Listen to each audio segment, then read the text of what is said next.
From the top rope and the Great American Bash, I bid you all good evening, morning, afternoon, wherever you may be in this great land of ours or around the world. Welcome to the $55 million studio on the Pro Wrestle Machine. Let's get into this issue. Through the use of the Pro Wrestle Machine. February 22, 1999 Wrestling Observer Newsletter. ECW having financial problems. St. Valentine's Day Massacre Review, more. By Observer staff. With the recent spate of bounced checks, questions are being asked about the future and current financial condition of Extreme Championship Wrestling. Paul Heyman, the group's owner, is somewhat responsible for many of the concepts that ushered in the current era of pro wrestling. For the most part, Heyman and ECW have been unable to share in the financial rewards and media publicity garnered by WWF and WCW as they took his ideas to reverse their financially money-losing enterprises into very profitable businesses. Checks, mainly to talent but also to Atlas Security, and to cover promotional costs for advertising recent shows have bounced. Wrestlers have been told to put the checks in a second and third time, and in some cases, they have still bounced. Heyman claimed that every check that has bounced has since been made good, either by going through at a later date, or by being cashed at the shows this past weekend. Others claim to still be owed money, and rumors fly about wrestlers being owed large sums of money, although those figures seem to be by factoring in money believed due for appearing on pay-per-view shows, bonuses of which haven't been paid in months and are many shows behind. Dressing room morale has never been worse. There is the usual paranoia among some, since the belief is that the Inner Circle wrestlers, Taz, Bubba Ray Dudley and Tommy Dreamer haven't had the problem with checks bouncing. There are reports from sources who claim checks have bounced dating back to November, and it was first blamed on the company changing banks, although that hasn't been used as a reason of late. Heyman did have a meeting with the wrestlers in Revere, Massachusetts on January 28, telling them that a potential deal was in progress and that some checks would be bouncing over the next few weeks, but it would all be made up when the deal went through.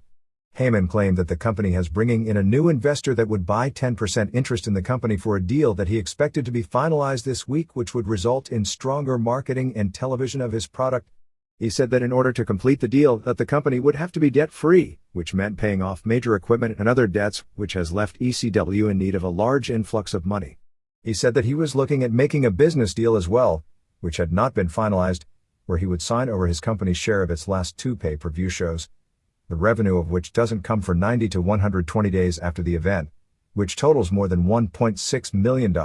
If he could get a $1 million cash advance and later payments that would amount to an 11% interest loan for a 90 to 120-day turnover, the equivalent of an annual rate of 33% to 44%. People in the company are naturally skeptical, being that when the company has been in financial straits in the past and has gone through reorganizations, the reasons and changes that were told to them haven't always added up or panned out. A few years back, when the checks stopped coming from Todd Gordon, and the company was taken over by HHG, causing some short-term financial problems and making it difficult for some debtors to get paid, the wrestlers and others were told that HHG was an outside company, one of many that was negotiating to purchase the company, and not Heyman and Gordon. As it turned out, it was actually Heyman and Gordon, and later just Heyman, who bought out Gordon's interest by paying off some of his past debts. It has been claimed that many wrestlers are owed significant sums of money because nobody has been paid based on pay-per-view revenue for months. Many people have been asking a question about where all the money has gone, seeing full houses and strong merchandise sales, and the pay-per-view shows on paper look to be hugely profitable. This past weekend, ECW played 3 dates, drawing Full House on February 11th in Freeport, New York, 1,100, February 12th in Queens, 1,000, and February 13th in Poughkeepsie, 3,000. Besides checks bouncing, there have been other signs of cutbacks, and some of the lower-level talent such as Tommy Rich, Tracy Smothers, One Man Gang and Rod Price weren't flown in for the weekend. There is some question as to whether or not the full houses in small venues can pay the enormous television bills the company has, since it buys time in most major markets it plays. The estimated $250,000 per year bill for MSG Cable, for example, can hardly be made up running 1,000-seat buildings in the New York market. But in both New York and Philadelphia, Heyman has steadfastly run shows that are admitted money losers because the television looks good, particularly from New York, and being able to pack houses rather than risk moving to larger buildings and potentially not selling out. Heyman, whose background from the nightclub business before wrestling taught him it's better for the illusion of the club to pack a small hall than to draw twice as many people in a 3 times as large building, taking in more money, but having empty seats give the impression it's not a hot product. However, ECW carries so much talent, and with its TV costs and high travel costs for a company running such small buildings, such a high percentage of talent is flown in every week, may have its finances outgrow being able to keep the illusion up without playing major league buildings. It's clear the big revenue source is the pay-per-view shows. Heyman estimates $250,000 per show in costs. The January 8th show he estimated would draw in 0.24 buy rate, which would take in about $815,000. Revenue clearly needed to keep up the television expenses. He claims to be getting killed on the delay, that is, the money being spent to produce a show has to largely be paid at the time the show goes off. He doesn't see any pay-per-view revenue from the show for 3 or 4 months. Running every 2 months means continually being 2 shows behind between the spending and the receiving, blaming that gap and the need to pay off debts immediately to secure the new investor as the reason money is so tight, and that he's willing to make a deal now that would cost the company several $100,000 over the long run to get the quick cash.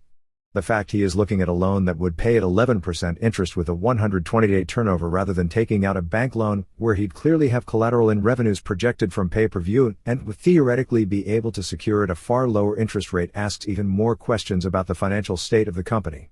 While morale is said to be the worst ever and certainly concern is at the highest level, nobody has actually quit, largely because there aren't many options for people who want to work full-time in this industry.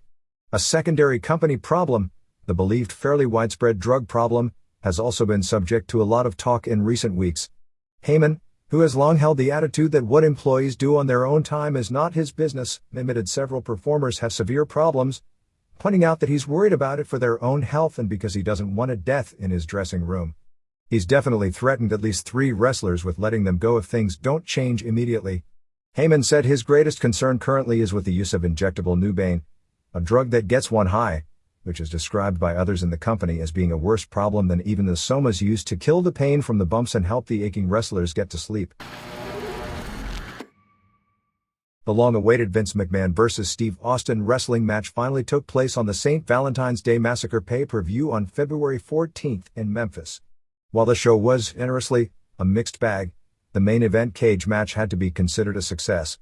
The 53-year-old McMahon, who had never worked a lengthy match, was out there for 19 minutes between a lengthy pre-match brawl and an actual cage match, took one of the craziest bumps you'll ever see, and was far less limited as a performer than anyone had the right to expect. There were moments where reality set in. The match was clearly based on the philosophy of The Undertaker vs. Mankind Hell in a Cell match, that as long as there are 2 big spots to remember, it doesn't matter if nothing happens in between or after. When the two actually started doing pro wrestling brawling spots inside the cage, it was clear McMahon was not a wrestler and the crowd heat died despite being the first actual singles match after being hyped for 1 year for arguably the hottest feud in the history of the industry, at least on this continent. But for the most part the match was better than most WCW main events involving experienced and younger full-time wrestlers. McMahon in the match will be remembered for taking a bump falling backwards while climbing the cage, about 3/4 of the way up, and crashing through the Spanish announcer's table. For a man of his age who had legitimate neck surgery in 1994 to take a bump normally reserved for Shawn Michaels certainly made a statement about bravado, ego, or maybe a little insanity. It will no doubt result in Eric Bischoff doing something the same in the battle of egos that Monday Night Wrestling has become successful from.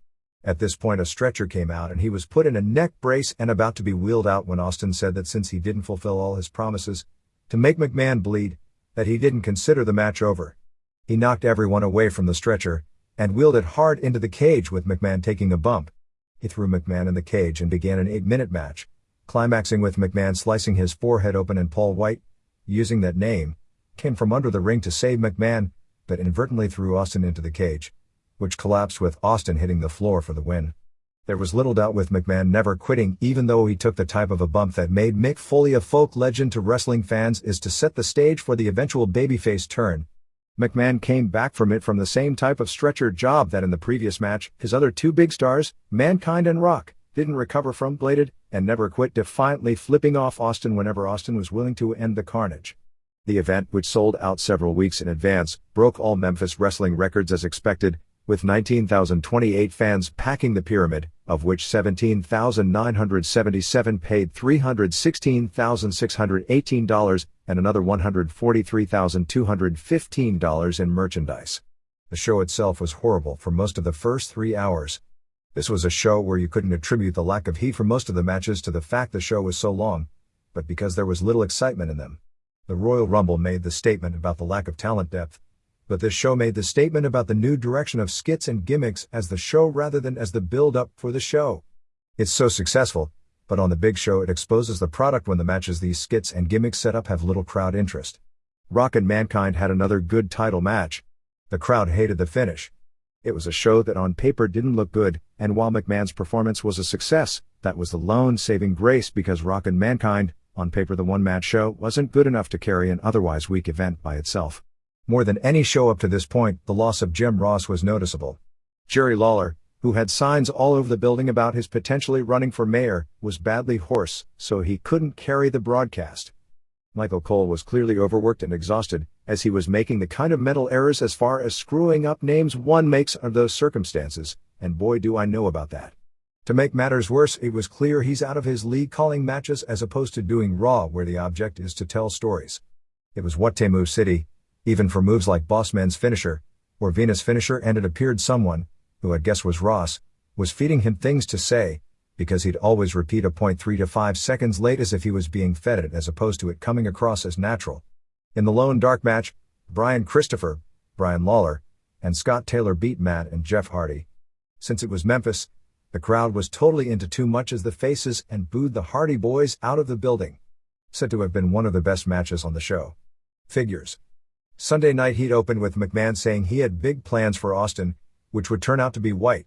He called Austin out before Heat ended, and Austin threw a TV monitor against the wall. Kevin Kelly and Shane McMahon did the commentary as usual. Kelly, who was attacked at the Toronto show, we incorrectly reported it was Michael Cole who was attacked by Draws the night before, showed no ill effects and the angle was never acknowledged on the show. There should be some sort of a judicial ruling about cruelty to wrestling fans that bans Shane McMahon from doing any ringside commentary. They also did a skit where Dominic DeNucci, Mick Foley's original trainer, came to the show with Bob Backlund and the Iron Sheik. DeNucci was funny playing the role out an out-of-date Mickey to Rocky. Sheik was there to build up to a spot where he was twirling pylons, like the Hindu clubs he used to use, and Mankind thought it would be better to use them as weapons. Backlund ran up and down stairs like a lunatic, which shocked me since he wants to be taken seriously as a political candidate, and he did this gig of portraying himself as an out-of-touch nut. Rock wound up attacking Mankind's knee during all this. This was a reverse of the angle 2 shows back, but at least Mankind remembered to sell his injury once his match started. Viscera Nelson Frazier Jr. beat Test, Andrew Martin, via DQ in 2:20 when Big Boss Man made the save for Test. This match was highlighted by the single slowest setup for a piledriver spot in history. Let me get this straight. They made Leon White a jobber because he couldn't get his weight down and it was hurting his stamina, and then signed Nelson Frazier, Paul White, and Brian Heffron.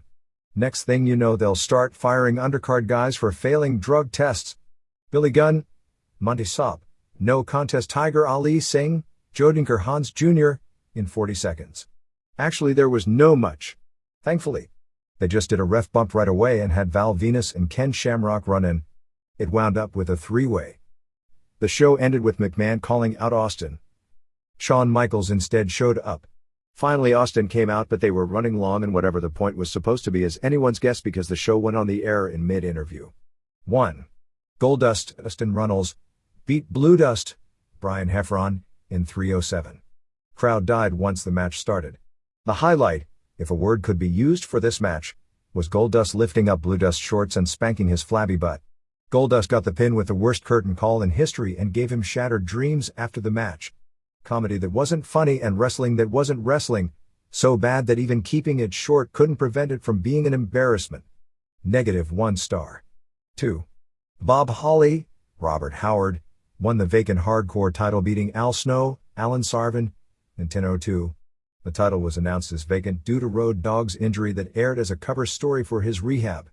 They left the ring and started brawling, including trading fire extinguisher spots. They ended up in the back, hitting each other with loud-sounding objects that don't do much damage, before heading outside the arena. They were breaking broom handles on each other, hitting each other with rubberized garbage cans and paper popcorn crates before winding up outside, running up and down a sidewalk and fighting, using a no-loading sign. They ended up down at the adjacent Mississippi riverbank, and both ended up taking a spill in the cold water. Finally Holly wrapped Snow up in a steel mesh fence and with Snow all tied up so to speak, he was pinned. When Holly came back to the building to be awarded the win, the crowd popped pretty big for him, so they must have liked it, although it seemed to drag on way too long. The guys worked hard, but it was a really cartoonish brawl. 1 star. 3. Big Boss Man, Ray Traylor, pinned Midian, Dennis Knight, in 6:20. Crowd was dead. Boss Man was booed, but nobody cheered Midian, which made it hilarious when Jerry Lawler was trying to overplay how everyone is taking to the ministry. Boss Man laid in his punches, but Midian's offense looked terrible. Fans booed when Boss Man sold a real crappy clothesline and loud boring chants started. It was like a Hogan match but with a dead silent crowd. Boss Man won with a slam out of nowhere. After the match, the entire ministry sans Undertaker and Paul Bearer all attacked Boss Man and beat him down. Taker and Bearer were in the aisle. Viscera got his revenge for earlier splashing Boss Man 3 times, and the ministry carried him to the back as if he was going to either be a human sacrifice or Viscera's lunch. -1 star. 4. Owen Hart and Jeff Jarrett retained the WWF Tag Titles, beating D'Lo Brown, AC Connor, and Mark Henry in 9:34. Henry had the bad knee, so he was limited. Actually, on paper this should have made the match better since Brown had to work 90% of it, but it didn't click. Jarrett wasn't even the slightest bit over in Memphis, where he spent years as a main eventer. No heat, and considering 3 of the 4 guys are solid workers, it never gained momentum. Fans didn't care about the wrestling because the focus was on Ivory and Deborah, although when they did a tease on Heat of turning this into a 6-person match with the women wrestling each other, the crowd died when the suggestion was made. Unfortunately, neither woman can talk. Ivory, who is 36, even though she worked a decade ago, it was barely pro wrestling. Flo really wasn't, and Pow barely qualified what she did, and she seemed out of place around a ring. Finish saw the women argue, and Hart hit Henry in the knee, breaking the guitar, and Jarrett got the submission with a figure 4, presumably to set up an injury angle and give Henry a few weeks off. The women went at it afterwards, with Ivory ripping the back of Deborah's blazer. 1 star. 5. Val Venus, Sean Morley, won the IC title from Ken Shamrock with Billy Gunn as ref in 1552. Even with all the angles building this one up, the crowd didn't seem to care. Shamrock was very sick all week leading to the match, to the point he ended up so sick he stayed in Toronto after Raw and couldn't leave the hotel all week. Those shorts that Billy was wearing were anything but cool. Story was that Billy was counting slow for both guys. At one point Shamrock hit a DDT and had Venus pinned, and Gunn simply stopped counting at 2 even though Venus didn't kick out. But when Venus came back for pins, Gunn also counted slow. The officiating gimmick only served to make the match less interesting. Shamrock did a Hurricane Rana, and in a funny bit that I don't think was planned, Gunn went to count and Shamrock got up. Gunn seemed to get mad that Shamrock screwed up his slow count spot. Shamrock used the belly-to-belly and ankle lock, but Ryan pulled Venus to the ropes for the break. Shamrock, who was using the dreaded F word, another new taboo being broken, loudly whenever frustrated, yelled at Ryan, who apparently froze and forgot her spot, and Ken told her loud enough to be picked up to slap him, which she did. Shamrock and Gunn started arguing and Shamrock slapped Gunn. Gunn threw Shamrock into the ring and Venus put him in an inside cradle, and Gunn counted real fast for the title switch. Shamrock and Gunn brawled in the aisle after the match before Shamrock disappeared. Gunn then attacked Venus for no apparent reason. 1.25 stars. 6. Kane, Glenn Jacobs, and Chyna, Joni Lauer, beat Hunter Hearst Helmsley, Paul Levesque, and X-Pac, Sean Waltman, in 14:45. Shane McMahon came to ringside to commentate. Mute button alert. X-Pac is great. This was a good match for what it was, and considering you had Kane and Chyna as a team, well, pimpin' may not be easy, but carrying these guys to a good match is a lot harder. Chyna worked as a man rather than a gimmick, including body slamming Triple H and power slamming X-Pac. Those at ringside could hear Helmsley very loudly giving Chyna directions, and she'd react a little slow to all his calls. Toward the finish, Triple H punched Chyna twice and she bumped for him, and X-Pac gave her a back suplex to break a sleeper. Triple H and X-Pac sold every move Chyna did. Triple H was laying into Chyna when Kane pulled down the ropes, and he went over the top backwards. X-Pac did the Bronco ride on Chyna. Shane McMahon hit the ring and clotheslined X-Pac. X-Pac and McMahon fought to the back. Triple H whipped Kane into the ring steps and set up a pedigree on Chyna, but Kane came back in and choke slammed him and put Chyna on top of him for the pin. 2.5 stars. 7. Mankind, Michael Foley, presumably retained his WWF title going to a no contest with Rock, Dwayne Johnson, in 21:54. They did the 10 count knockout rule. To get people to understand the spot early, Mankind hit Rock with the title belt and they sold the 10 count with Rock beating the count. They ended up brawling in the aisle, including whipping each other into the lighting structure. Mankind DDT'd Rock through a table. Rock suplexed Mankind on the floor. Cole called Rock the best pure athlete in the WWF. I thought that was Billy Gunn 2 weeks ago. Mankind missed a corporate elbow. Rock came back with 3 vertical suplexes on the floor and started doing his own announcing. Mankind attacked him and did an elbow off the apron onto him draped over the American announcer's table, although he didn't land on the table. Mankind picked up the stairs, which we would later be told weighed 300 pounds. Yeah, he can pick that kind of weight up like nothing.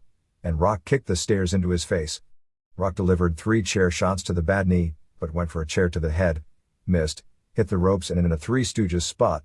The chair bounced off and hit Rock in the face. Both went over the top with a Mankind clothesline.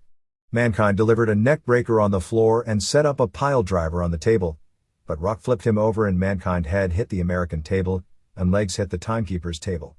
Rock threw the 300-pound steps over the top onto Mankind. Lawler corrected Cole, saying the steps were 200 to 250 pounds. Rock used the corporate elbow, but Mankind came back with a claw. Earl Hebner got bumped. Rock used a low blow and a DDT, but Mankind came back with a double-arm DDT on a chair. Mankind used the Socko claw, but Rock used the rock bottom and both collapsed. It appeared neither would beat the 10 count, but both staggered up, simultaneously delivered chair shots, and both went out for the 10 count. The fans hated the finish, booing heavily. They tried to sell the brutality of it with both going out on stretchers and taken away in twin ambulances, a spot also meant to show how tough McMahon was because in the same situation, he got back up and fought. They need to emphasize more on television to their audience that nobody cares about winning and losing, and those poor souls in Memphis who didn't want a non-finished just don't get it. Still, you can't fault the work in this match. 3 3/4 stars. 8. Steve Austin Steve Williams beat Vince McMahon in the cage match in 7:52. I do have to make one note about the ring entrance. Can you believe the ego involved by McMahon in having Austin come out first? They stalled for a few minutes, ran around, then Austin fell off the cage and sold a knee injury. McMahon, then seeing it, tried to attack, but Austin was faking and beat up McMahon. They fought in the crowd, which was hot, for a few minutes. About 5 minutes into the brawl, the crowd died. McMahon, being that he isn't a wrestler, may have gotten tired because the crowd died at the same point his selling started falling apart. They wound up with a big cage bump at 7 minutes, which basically gave McMahon a 4-minute rest before Austin restarted, and they got into the cage for the official match. Austin beat up McMahon and went to walk out for the win, but McMahon flipped him off and he got back in. It was real bad at this point because McMahon couldn't sell and the crowd sensed it. Luckily that was short-lived as McMahon delivered a low blow and made the big recovery. He tried to climb out and Austin pulled him off the cage and he took a big bump inside the ring. He whipped McMahon into the cage twice and McMahon sliced his forehead open for a big-time juice job. Austin went to leave, but the defiant McMahon flipped him off again. Austin came back and hit the stunner, but Paul White came from under the ring. White threw Austin into the cage, which collapsed from the impact and he wound up on the floor for the win. 2 3/4 stars. MASA SAITO. Career title history. Source: Wrestling Title History's 3rd edition. AWA World Heavyweight. Defeated Larry Zbyszko February 10, 1990 Tokyo, lost to Larry Zbyszko April 8, 1990 St. Paul, Minnesota. IWGP Tag Team.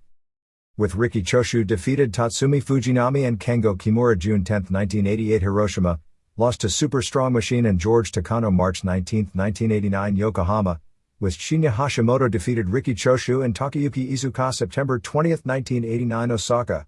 Lost to Keiji Muto at Masahiro Chono April 27, 1990 Tokyo. World Wrestling Federation Tag Team. With Mr. Fuji defeated Tony Garea and Rick Martel October 13, 1981 Allentown, Pennsylvania. Lost to Chief J and Jules Strongbow June 28, 1982 New York. With Mr. Fuji defeated Chief J and Jules Strongbow July 13, 1982 Allentown, Pennsylvania. Lost to Chief J and Jules Strongbow October 26, 1982 Allentown, Pennsylvania. NWA Florida Heavyweight. Defeated Dale Lewis December 22, 1969 Tampa. Lost to Jack Briscoe February 10, 1970 Tampa. NWA World Tag Team, West Coast version.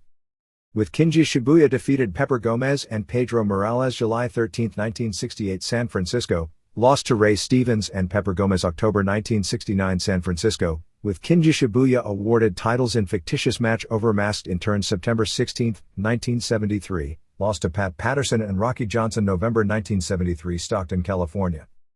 NWA North American Tag Team, with Hiro Matsuda defeated Seiji Sakaguchi and Shozo Kobayashi April 5, 1979 Tokyo, lost to Seiji Sakaguchi and Riki Choshu June 15, 1979 Los Angeles. NWA United States Tag Team, with Mr. Sato Great Kabuki aka Akihisa Takachio, defeated Jack and Jerry Briscoe 1978, lost to Jack and Jerry Briscoe 1978, with Mr. Sato defeated Killer Carl Cox and Jimmy Garvin January 1979, lost to Jack and Jerry Briscoe February 1979. NWA America's Tag Team, with Kinji Shibuya defeated Black Gordman and Great Goliath May 21, 1971 Los Angeles, lost to Black Gordman and Great Goliath August 27, 1971 Los Angeles, with Kinji Shibuya defeated La Pantera Negra and Salvatore Lothario November 19, 1971 Los Angeles, lost to Earl Maynard and Dory Dixon January 28, 1972 Los Angeles, with Kinji Shibuya defeated Raul Mata and Ray Mendoza June 30, 1972 Los Angeles, lost to Ruben Juarez and Eric Froelich August 30, 1972 Los Angeles. NWA Florida Tag Team, with Ivan Koloff defeated Rocky Johnson and Pedro Morales 1977, lost to Mike Graham and Steve Kieran 1977, with Ivan Koloff defeated Mike Graham and Steve Kieran 1977, lost to Mike Graham and Steve Kieran, with Ivan Koloff won tournament for vacant titles December 6, 1977 Tampa, lost to Jack and Jerry Briscoe January 25, 1978 Miami, with Mr. Sato defeated Jack and Jerry Briscoe March 1978, lost to Jack and Jerry Briscoe June 13, 1978 Miami, with Mr. Sato defeated Mike Graham and Steve Kieran 1978, lost to Mike Graham and Steve Kieran September 23, 1978 Lakeland. California beat the Champ TV title, defeated Dory Dixon March 31, 1972 Hollywood, lost to Don Carson May 25, 1972 Hollywood, defeated Eric Froelich September 16, 1972 Hollywood, handed title belt to Fritz von Goering October 1972. Florida TV title, defeated Steve Kieran May 6, 1980 Tampa, lost to Barry Windham July 26, 1980 St. Petersburg. Masanori Saito, the first Japanese native to go from the Olympic Games into pro wrestling and one of the most underrated workers of all time, had his official retirement ceremony ending a career that spanned nearly 35 years on February 14 at Tokyo Budokan Hall. With the exception of Giant Baba, the man known in the United States as Mr. Saito, and given nicknames such as the Japanese Destroyer and Mr. Torture, would have to rank as the most famous and successful true Japanese wrestler ever to appear in American rings. Saito never achieved the level of being a national main event drawing card as Baba did in the early 60s, but Saito had greater longevity, being a top-of-the-card performer in virtually every territory he appeared in for more than 2 decades, usually in the role of being a tag team champion, usually with another Oriental or Hawaiian playing the role as an Oriental star in almost every territory he worked, and being one of the select few Japanese natives to hold an American World Heavyweight title.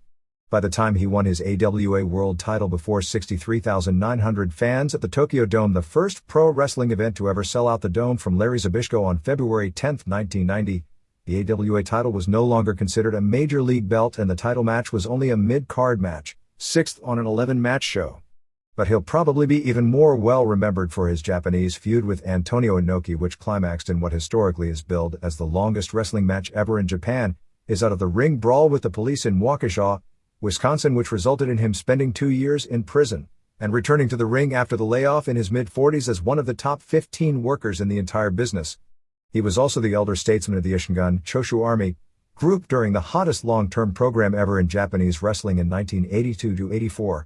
His stature as far as the overplayed term wrestling legend is concerned was probably best exemplified in our first ever Hall of Fame balloting among reporters, wrestlers, promoters and historians, where Saito was listed on 53% of the Japanese ballots, coming just 2 votes from inclusions and finishing 4th in the balloting overall behind Dos Caras, the only one to make it last year, Keiji Muto and Cactus Jack. In his final match before a dramatic retirement ceremony which saw presentations made by many wrestlers and former wrestlers including longtime tag partner Riki Choshu, fellow Olympic wrestler Brad Rheingans and New Japan president Seiji Sakaguchi along with all the magazines and newspapers that covered Japanese pro wrestling, SAITO, at the age of 56, put over Scott Norton in 6:35 with a power slam. SAITO was very instrumental years back in getting Norton, a Minneapolis native, where SAITO lived for many years, put over as a monster foreigner, even though Norton may not be long for New Japan due to the political situation between that company and WCW. SAITO, along with Jumbo Tsuruta, were the first of the truly great modern-style Japanese workers. In fact, his talents were held back in the US for most of his career because the style in vogue was for Japanese heels to kick, chop and throw salt, and not do much either wrestling or show a great deal of athletic talent. He showed little of his wrestling skill early in his career working in California, although he was always a good worker due to his quickness, agility, and natural athletic ability. He was encouraged to do more wrestling when he worked Florida due to the fact his frequent opponent was Jack Briscoe. SAITO was actually one of the best technical wrestlers in the world, but outside of Florida and a brief period in Georgia where he would go to small towns and shoot with fans out of the crowd in a $5,000 challenge that he was never beaten in, he only showed flashes of it until past his 40th birthday when it was more allowable for a Japanese to do more than the stereotypical gimmick. It wasn't until the age of 42, back in 1984, that he tied with Dynamite Kid for the Observer's Best Technical Wrestler award.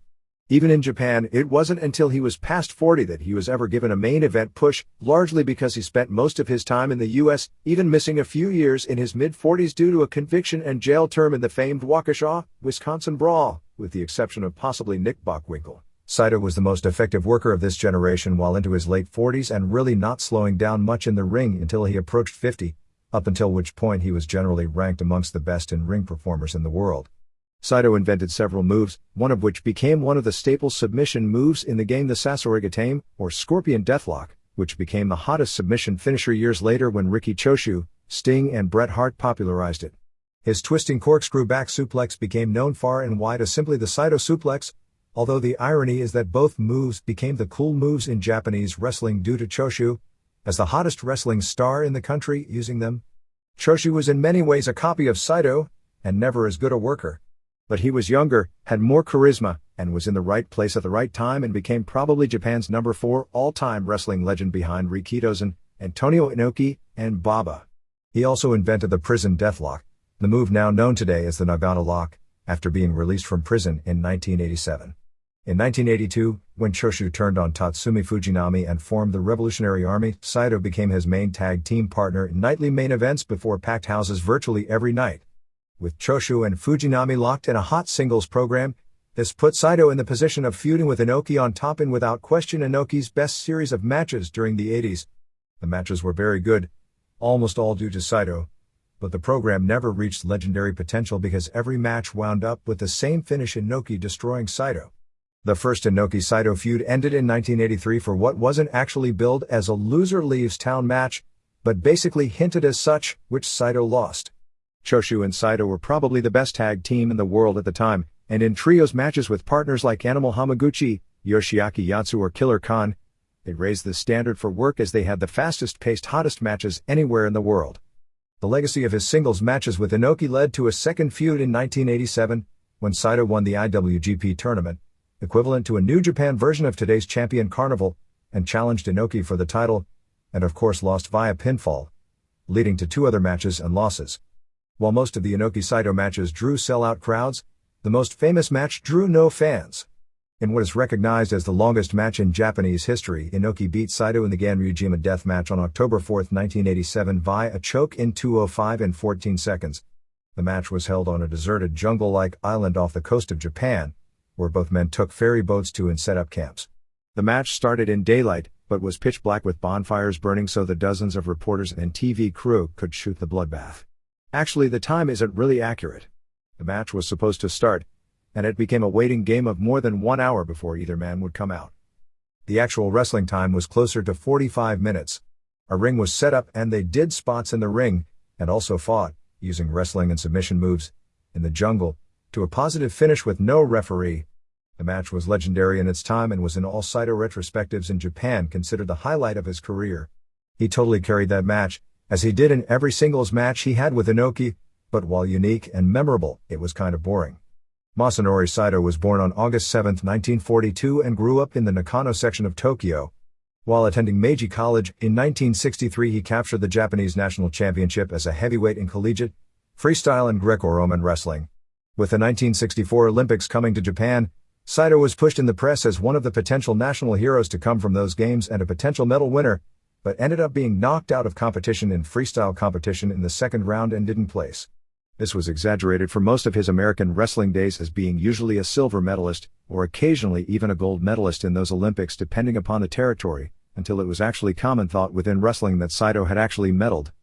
The irony was that Saito remained as a headliner for so long that 1964 seemed like ancient history and would give away his age, and since he looked much younger, his Olympic glory was moved first to 1972, and later the 1976 Games while in the US. As a side note, on his college wrestling team, and later a teammate in the same Olympics, was another future wrestler, Yoshihiro Sugiyama, who was a star in Japan in the late 60s and early 70s as Thunder Sugiyama and represented Japan as a heavyweight in Greco-Roman wrestling.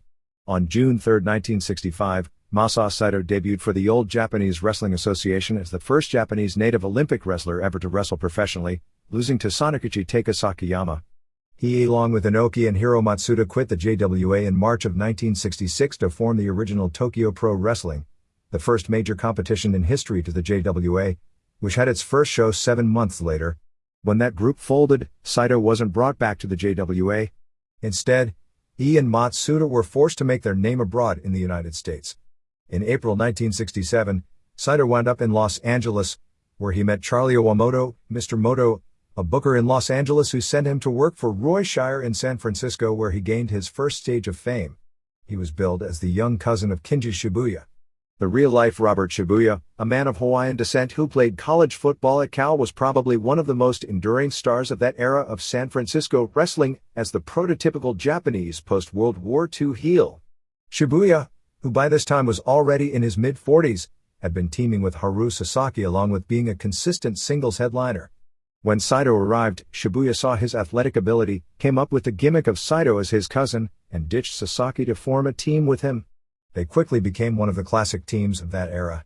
The Sands team captured the territory's version of the NWA World Tag Team titles from Pepper Gomez and Pedro Morales at the famed Cow Palace and held them for 15 months before they did an angle where Saito suffered a broken leg as a way to write him out of the territory, since he was booked into Florida with the idea of being a major singles heel. During this period, Saito had another out-of-the-ring brawl at a restaurant which gained a lot of publicity.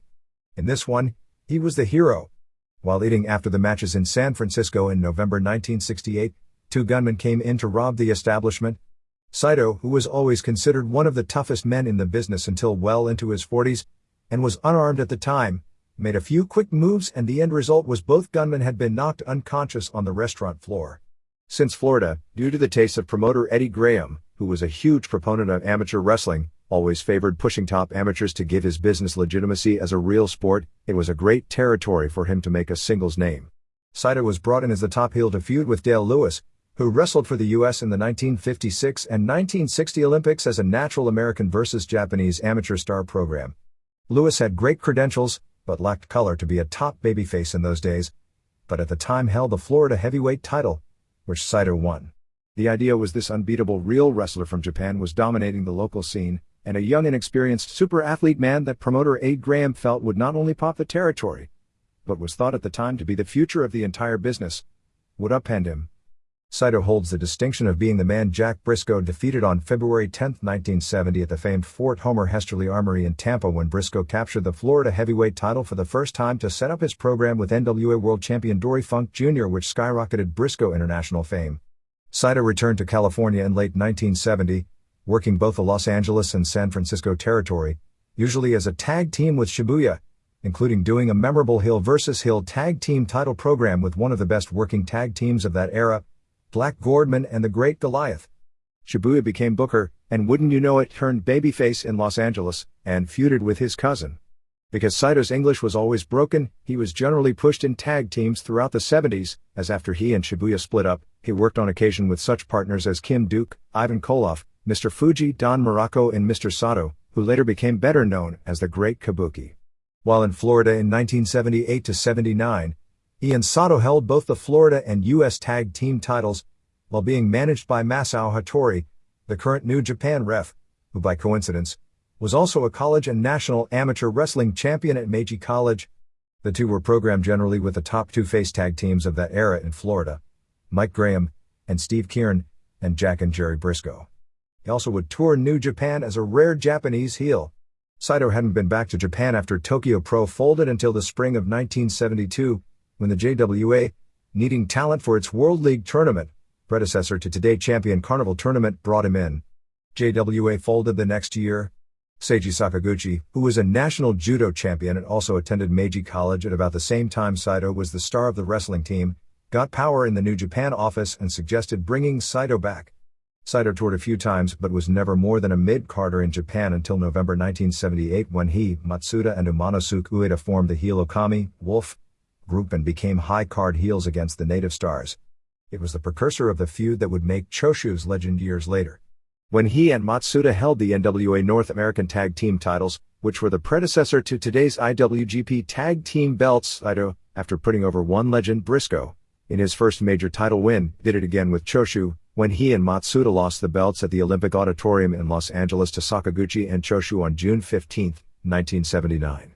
He spent nearly 2 years in the WWF in 1981 to 1982, forming a tag team with Fuji. The two teamed together years earlier in San Francisco, but Fuji, real name Harry Fujiwara, another Hawaiian who portrayed a post-war Japanese heel, was a fixture in the Northeast due to his 1970s run as perennial tag champion partner of Toru Tanaka. Fuji and SAITO, managed by Lou Albano, held the WWF tag titles 3 times, generally feuding with the Strongbow brothers. After losing the climactic match to Inoki in their first New Japan feud, SAITO surfaced in Minneapolis with the AWA, doing a primitive angle where he broke a trophy he was sent from Japan to give Hulk Hogan, who was a star with New Japan at the time. Hogan and SAITO feuded on top throughout the AWA, making him a main eventer in the 2 of the hottest promotions in the world simultaneously. Choshu set up the Ishgun Group, a heel combination of himself, Kunyaki Kobayashi, as the junior heavyweight star to feud with Satoru Sayama, the original Tiger Mask, SAITO and Killer Khan. As the feud continued, many other stars, most notably Animal Hamaguchi, Yoshiaki Yatsu joined up to feud with Inoki, Sakaguchi, Tatsumi Fujinami, Kengo Kimura and Akira Maeda in probably the hottest nightly house show feud in Japanese history, drawing 90% sellouts over the next 2 years. SAITO lived in Minneapolis while Japan was on fire, so continued to headline for the AWA between Japan tours. After his first tag team partner, David Schultz, a good talker who wasn't a great worker, left along with Hogan to the WWF, the idea was to reprise one of the territory's great tag teams, the East-West connection with Jesse Ventura, an even better talker who also wasn't that good in the ring. SAITO by this point in time has gained a reputation where he was considered by many people in the industry as the single most underrated wrestler in history. With Ventura's wit and SAITO's ability, the Far East-West connection was born, but it didn't last long. In the middle of a feud with the Fabulous Ones, Ventura walked out to join the WWF in 1984. At about the same time, after a match in Waukesha, Wisconsin, SAITO and Ken Patera were allegedly hungry and looking for a meal in one of the classic roid rage stories of all time. It was about 1 a.m., and the local McDonald's was either supposed to be open, or had just closed and there were workers inside. There were 2 huge, powerful and scary wrestlers wanting food and the doors were locked. As the story goes, a boulder was basically shot putted through the window. Patera was a world-class shot putter in college by a 260-pound bleached blonde man. Shortly thereafter, the police showed up at the hotel room where Patera and SAITO were sharing a room. A brawl ensued, ending with 18 officers being called before Patera and SAITO were subdued. 10 of the officers were injured in the fight, 6 by SAITO, including 1 female officer who suffered a broken leg. In a jury trial that gained a lot of local attention due to the wrestlers, and character witness testimony of such local cult celebrities as Nick Bockwinkel and Gene Okerlund, both were convicted and spent 2 years in prison. In between the brawl and the trial, Choshu and the entire Ishgun organization jumped to All Japan, and before being sent to prison, Choshu, who wrestled in the 1972 Olympics, and SAITO and Yatsu, who wrestled in the 1980 Olympics, formed the Olympic trio to feud with the top All Japan stars such as Tsuruta and Genichiro Tenryu. SAITO wrestled a few matches with All Japan before going to jail. When Choshu's group was ready to jump back to New Japan, he was the first to appear on a New Japan show, leading to the biggest main event run of his career. He headlined before a sellout house of 15,000 fans at Osaka Castle Hall against Inoki on March 26, 1987, paving the way for the angle to set up the Choshu return. Inoki and SAITO had a brutal no-rope match on April 27, 1987 that sold out Sumo Hall that of course he lost via knockout, but was more notable because it was the show where Choshu returned to sit at ringside for the match. A third sellout match was held on June 12, 1987 at Sumo Hall. A few days earlier, Saito had become the first New Japan wrestler to beat Akira Maeda in a bloodbath, since he jumped back after he first UWF folded, en route to winning the 5th annual IWGP tournament and challenging Inoki for the title. Of course he lost once again. All 3 matches were great, which was no easy task because Inoki rarely had good matches in those days. This finally leading to the Jungle Death match. Saito was actually the original manager for Big Van Vader when he was brought in at the end of 1987 as the next big foreign monster and frequently teamed with him and taught him New Japan style. Saito remained as a top name for several years after that before starting to be phased down due to age. When Choshu became booker, Saito gained front office power, which resulted in something of a New Japan/Minneapolis connection since Saito lived in Minneapolis for many years. He even did a home-and-home series with AWA champ Zbyszko, winning it at the Dome and losing it on April 8, 1990 at the St. Paul Civic Center. He was also in the main event on the first pro wrestling show ever in the Soviet Union, on December 31, 1989 in Moscow, teaming with Rheingans to lose to Inoki and Russian judo champion Shota Chakayashvili. 1995 was his last year as a full-time regular. By 1996, he was a pinch hitter, usually working if a star was injured and they needed a name wrestler, or to put over Americans that had to be protected for political reasons but weren't that good, or simply if a star, usually a foreigner, needed a big name to beat on a big show because he understood how to carry bad wrestlers to passable matches and make average wrestlers seem great. In his last big angle in 1995, he, Choshu and Yatsu were kind of the aging 4 horsemen, the hottest heels rebels ever in the promotion, who now in their 40s and 50s had become the establishment of the most establishment promotion, defending their turf from the new heel group, in this case the Skinheads. He worked mainly the past several years as the color commentator on the New Japan television show, and because he was the most Americanized man in the office, was the liaison for most of the foreign dealings, which, due to his Minneapolis connection, was an instrumental part in keeping business dealings alive with WCW when others in New Japan really had less regard with doing business with a major foreign company. His next to last match was on January 4, 1997 at the Dome when he faced a man in his same age bracket, Shinya Kojika, president of Big Japan.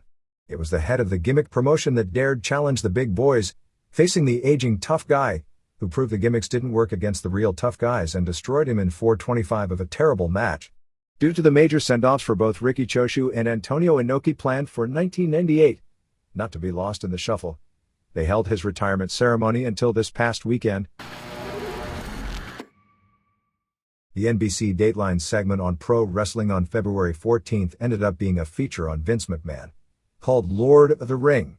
The feature focused on what will probably become the new in story on pro wrestling, as several other media outlets are working on similar stories over upcoming weeks, combining the current popularity of the WWF, credited due to its raunchiness, combined with the fact it is so heavily targeted to young children.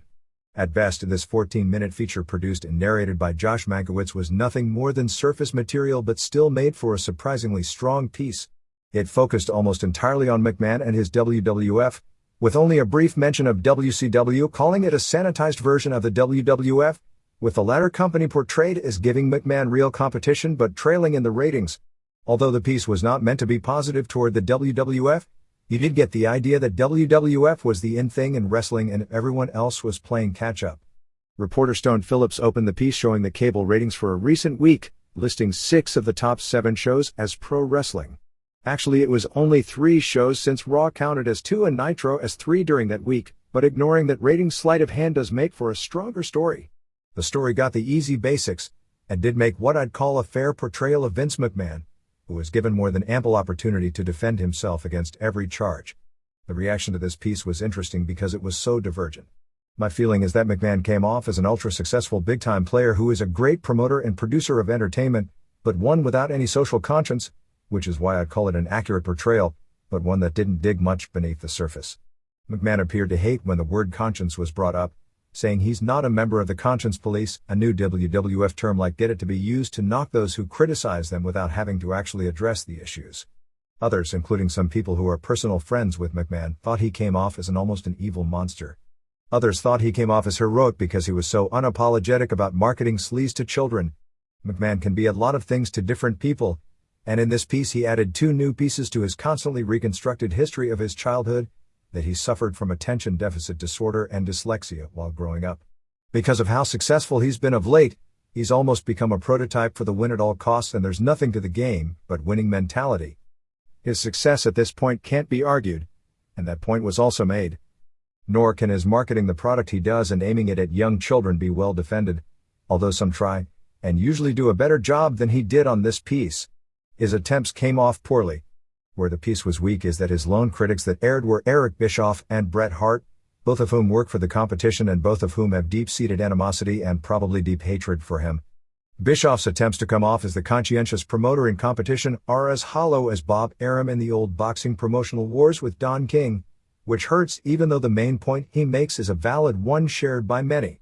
Bischoff called McMahon an idiot, and while there are many derogatory words that could aptly describe McMahon, that word doesn't fit and made Bischoff seem petty and somewhat jealous. Mankiewicz talked with Hart, and Hart was led from a guy who apparently after watching Wrestling with Shadows felt the most important part of the movie was McMahon asking Hart to turn heel and say things he didn't believe about how horrible the US is, into talking about his heel turn asking Hart almost incredulously as if it was a big deal that had McMahon asked him to say bad things about the United States. Hart responded low-key saying that he asked him to do a lot worse, bringing up an attempt at making his character toward the end into appearing to be racist, which Hart nixed. It was portrayed a big deal when Mankiewicz got McMahon to admit that he indeed asked Hart to portray an anti-American character, although McMahon denied he wanted him to portray a racist, saying that racist angles aren't entertaining. Mankiewicz acting as though McMahon admitting asking someone to turn heel and suggesting he say bad things about the US was somehow a major revelation weakened his piece to anyone who understands basics about the industry since its standard operating procedure since the beginning of time. It's clear in hindsight from that time period that the attempts to go in the racist direction in an angle involving African Americans was not well received somewhere, because like the current situation where the pushing the envelope has been toned down greatly, that angle was abruptly dropped. Since that time, Titan has been very sensitive, claiming they really never were going in that direction.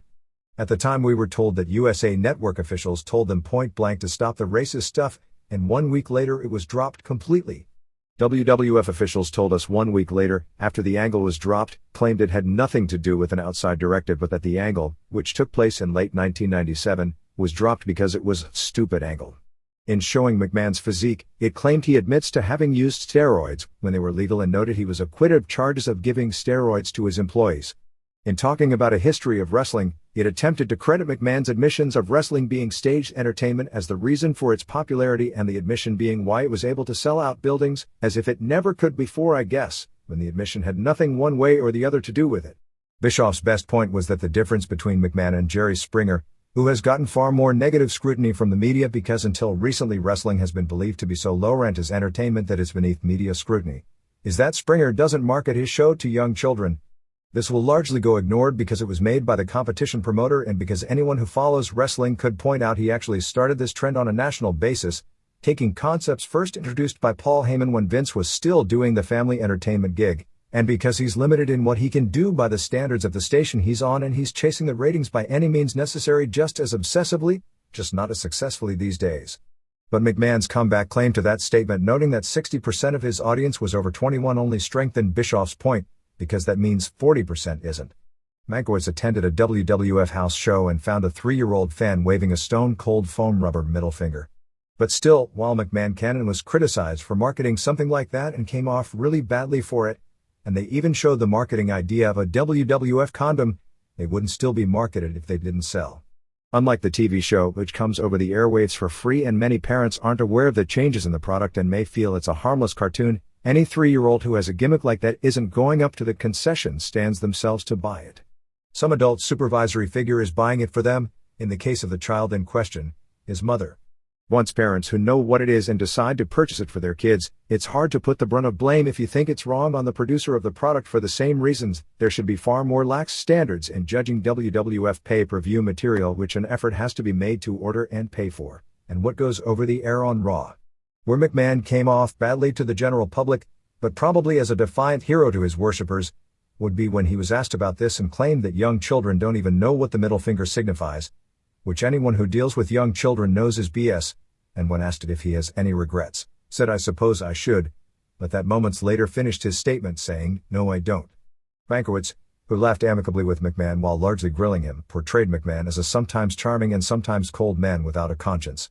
When McMahon stated there were different standards for his different TV shows, He pointed out that the raunchiest clips from Raw in prime time wouldn't even be allowed to air on Dateline.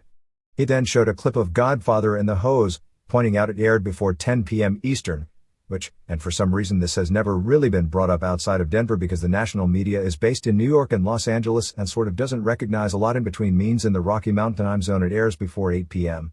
It was a toned-down version of Godfather's ring introduction, and it was pointed out WWF was portraying a black pimp character led to the ring by prostitutes.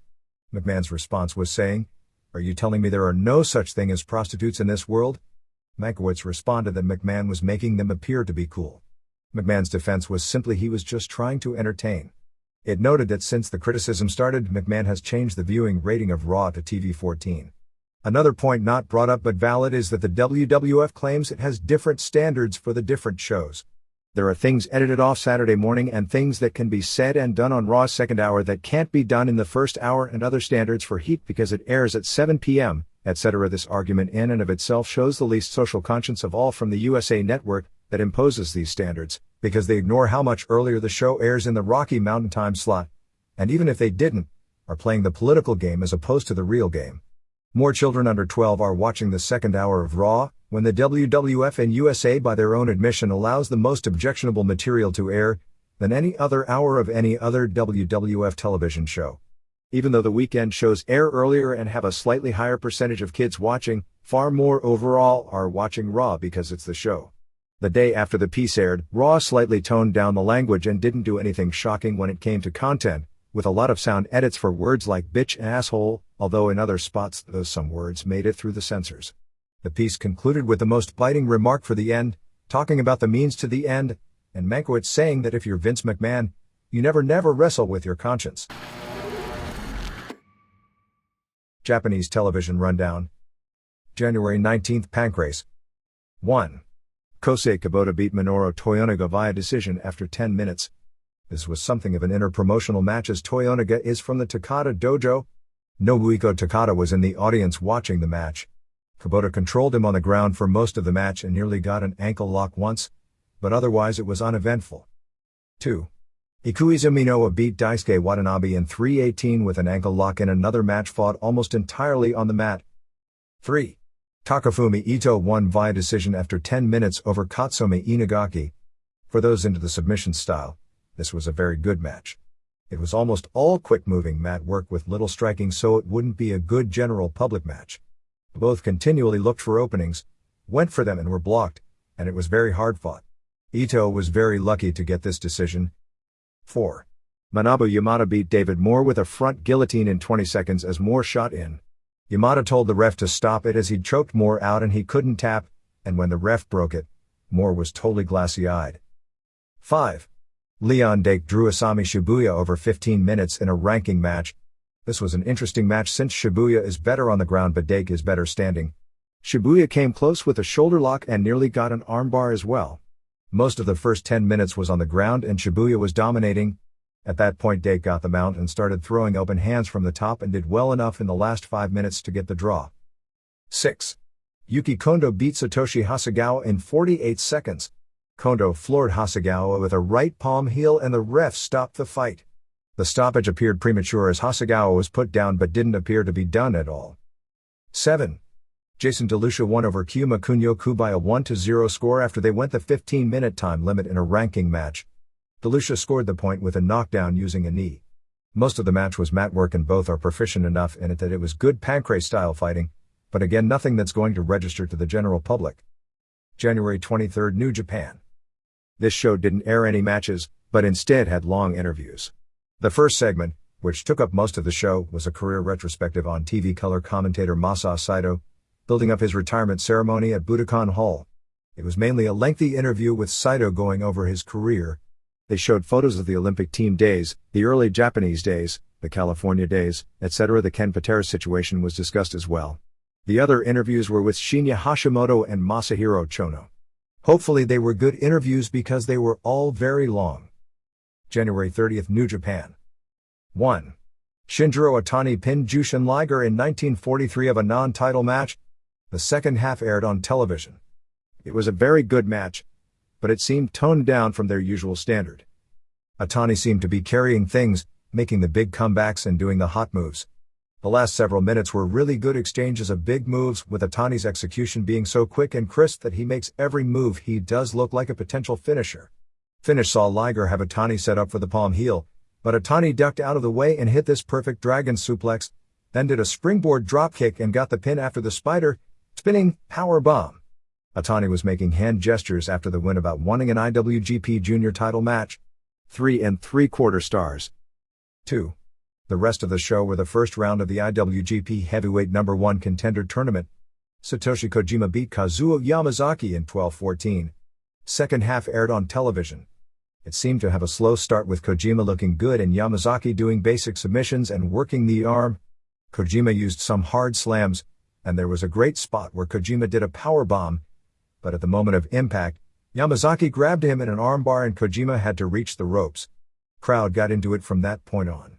Kojima did this sick-looking shoulder lock submission, and as he was wrenching back with it, acted as if his own shoulder had gone out and had to break the hold. Finish saw Kojima used a diamond cutter, followed by 2 lariats and grabbed an armbar for the submission. Crowd really got into the finish seeing Kojima, who is a power wrestler who doesn't use submissions, be a submission wrestler with the armbar. 3 1/4 stars. 3. Manabu Nakanishi beat Tadao Yasuda in 8:41 with the torture rack submission. Last half aired. Yasuda looked really clumsy during the early TV portion, but when he made his comeback the crowd went crazy for him, so the finish was strong. 2 stars. 4. Hiroyoshi Tenzan pinned Shiro Koshinaka in 10:46. Only the final 2 minutes aired, but it didn't look good. There wasn't much heat at the start and then it seemed to have fallen apart. Koshinaka went for a power bomb but slipped when holding him and dropped him right on his head. Tenzan looked real unhappy about that. Then Tenzan came off the top with a moonsault block, and instead of hitting with a body block, his knee flipping over caught Koshinaka in the face. Tenzan delivered a spin kick off the top and a clothesline off the top, but didn't get enough height coming off on both moves, so they looked bad. He finally got the pin coming off the top rope with a forearm drop to the back of a prone Koshinaka. 5. Kensuke Sasaki beat Yuji Nagata in 14-16. They aired this match in its entirety. It was typical New Japan style. It started out slow. At the 5 minutes mark, these two started slapping the hell out of each other's faces, and I mean slapping the hell. Sasaki's slaps are harder in a work than you'll see in shoots. It slowed again for a while. At the 9 minutes mark, they had another slap fest and Sasaki threw a slap so hard it looked like Nagata was dead. Unfortunately, Sasaki's punches look really funky. They aren't those fake-looking punches that Americans who can't punch throw, but they still look bad. Still, Nagata's selling and offense was just awesome and they built up to a really good match. Nagata got the Nagata lock on for a long time until a rope break.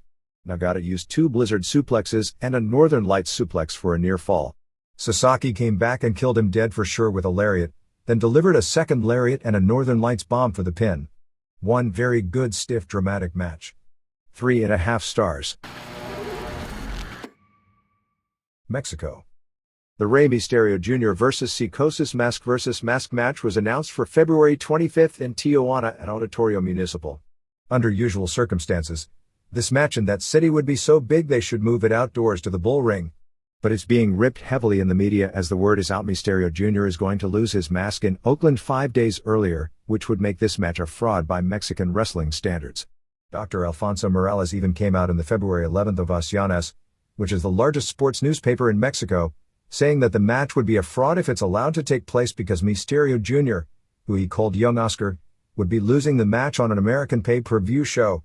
Antonio Pena also held a press conference in Tijuana, since he's running on February 19th and bringing in the Guicho Dominguez vs. Tirantes feud to the city, and brought up that Mysterio Jr. would be losing his mask in Oakland before Tijuana. EMLL announced this week was moving the start of the Arena Mexico season up 1 week to February 19th and that Pero Aguayo would be invited to wrestle on the show. EMLL wrestlers Alan Stone and Motocross are the younger brothers of Super Calo. Universo 2000 was announced as being suspended for 4 weeks due to the tombstone piledriver delivered to Rayo de Jalisco Jr. However, there is a masked Rudo who came to ringside several times on the February 12th Arena Coliseo show, including during the main event, and he distracted Teen Nieblas Jr., who was then fouled and pinned in his singles match with Cien Caras. They are doing an angle claiming Rayo would be out of action for 6 months due to neck surgery from the tombstone piledriver. Nothing like getting a move over big.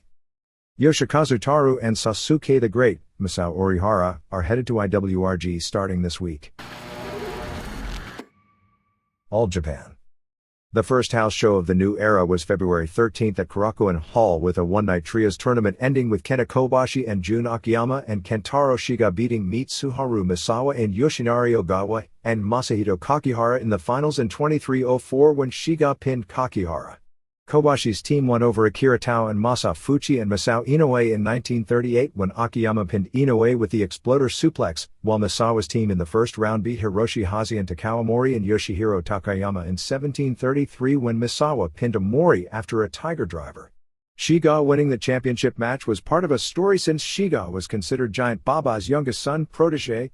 Also on the show, Jinsei Shinzaki and Hayabusa won the All-Asian Tag Team titles beating Tamon Honda and Jun Izumida in 23:17 when Shinzaki pinned Honda, also significant because Misawa allowed an All-Japan Championship belt to be held by wrestlers from a smaller promotion. Most of the show and everything in this company is still based on the specter of Baba. It was announced that the public funeral services for Baba would be at Budokan Hall at 1 p.m. on April 17th, the afternoon after the Championship Carnival Finals in the same building. The belief was that more than 10,000 people would be attending a public funeral, so they couldn't hold it in a church and instead would have to book a large arena. They are hoping at the May 2nd Tokyo Dome show to do a ceremony for Baba which would include some of his legendary opponents that are still alive like the Destroyer, Gory, and Terry Funk, Bruno Sammartino, the Crusher, and Gene Kiniski, although I don't know that any besides Destroyer have been contacted about this up to this point. At every All Japan house show before the card, Baba, who did everything repetitively, which probably explains a lot about why All Japan is what it is, would always sit in a chair behind the gimmick table and personally sign all of his gimmicks. At the show, they had a symbolic chair behind the gimmick table with a framed photo of Baba. Fans came and bought boxes of chocolate and some bought flowers and presented it to the chair to where it was covered with gifts. Very conspicuous by her absence at the show was Motoko. The next tour from February 20th to March 6th had the lineups announced on February 16th, so late due to all the other commotion. It'll mainly be 6-man tags on top, with various combinations of Misawa and Ogawa and Kakihara, Kobashi and Akiyama and Shiga, Vader and Stan Hansen and Manukia Mossman and Johnny Ace and Johnny Smith and Wolf Hockfield working the headline matches. Besides the Budokan on March 6th, the biggest shows are February 20th at Korakuen Hall, Hansen and Vader and Mossman vs. Tao and Honda and Izumida, Misawa and Ogawa and Masamichi Marufuji vs. Kobashi and Akiyama and Yoshinobu Kanemaru, February 21st in Kyoto, Hansen and Vader vs. Misawa and Tao, which is the most interesting match on the tour, Ace and Hockfield and Smith vs. Kobashi and Akiyama and Shiga, and February 25th in Osaka, Kobashi and Akiyama and Shiga vs. Misawa and Ogawa and Kakihara, Hansen and Vader vs. Gary Albright and Yoshihiro Takayama to show how much television coverage there was for Baba. I received a tape with more than 5 hours of coverage from the first week alone, with clips of most of his famous matches. One of the NTV shows even showed clips of the most famous matches in All Japan history as well. You just can't imagine how serious and solemn this was treated as a news story. Really, the way it was handled was pretty well identical to when Sinatra passed away in this country. While it was true that the network news people camped in front of the house for the funeral didn't seem to know Misawa and Kobashi and instead acted as if the celebrities were the 70s stars like Sakaguchi and Tsuruta, the NTV news people did it and the reporters who covered wrestling did as they were swarmed as well. Samurai TV aired the complete 60-minute draw from 1967 with Sammartino, which may be his earliest match on color TV. The earlier matches were all in black and white, including the Kiniski match from later in 1967. Everything looks so primitive looking back, but it was clear in the early and mid-60s that Baba was a very good worker. They only showed clips from the Kiniski match at Osaka Baseball Stadium, which was actually 65-minute and not 90-minute as legend has changed the actual facts. The one thing is that the fans in those days reacted to wrestling closer to reactions you'd see at a boxing show nowadays as opposed to a wrestling show. You can see people watching closely and intently, and popping big for the spots of action. It gave more of an illusion of reality, although the matches didn't look anywhere as close to legit as a worked rings match of today would. I'm not saying it was better, because it wasn't, but it was different. In the Sammartino match, the work by today's standards would be considered bad. It was very slow and they botched up some of what today would be considered the simplest of spots. And fans laughed at the botched spots for a second, then quickly forgot and started taking it seriously as they went back to wrestling. Sammartino, even without steroids, looked incredibly powerful through the chest, shoulders and arms, although he didn't have modern muscularity. But he was very slow compared to men of that size today, and didn't do anything special athletically, but his brawling looked very believable. Still, when it was over, and it would be a boring match to a fan today, you could see why people remember it 32 years later as the drama built and the reaction when Baba, caught in the bear hug, was desperately chopping his way to freedom, was real impressive. Baba appeared to be a better worker than Bruiser, Crusher, Fritz, Bruno and Bobo from the matches and clips. Destroyer was good both in the ring and at working the crowd by that era's standards and far better than Baba and most of the others.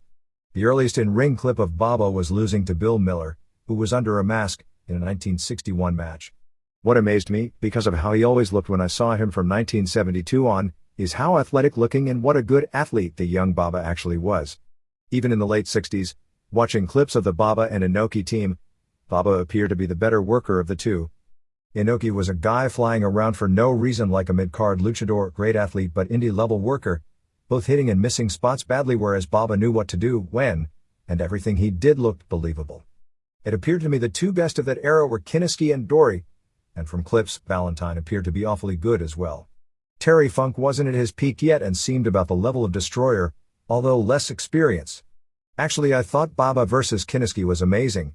Kinniski's body would probably get him booted out of the power plant and cause the WWF not to give him a second look if he came along today, even with the football credentials.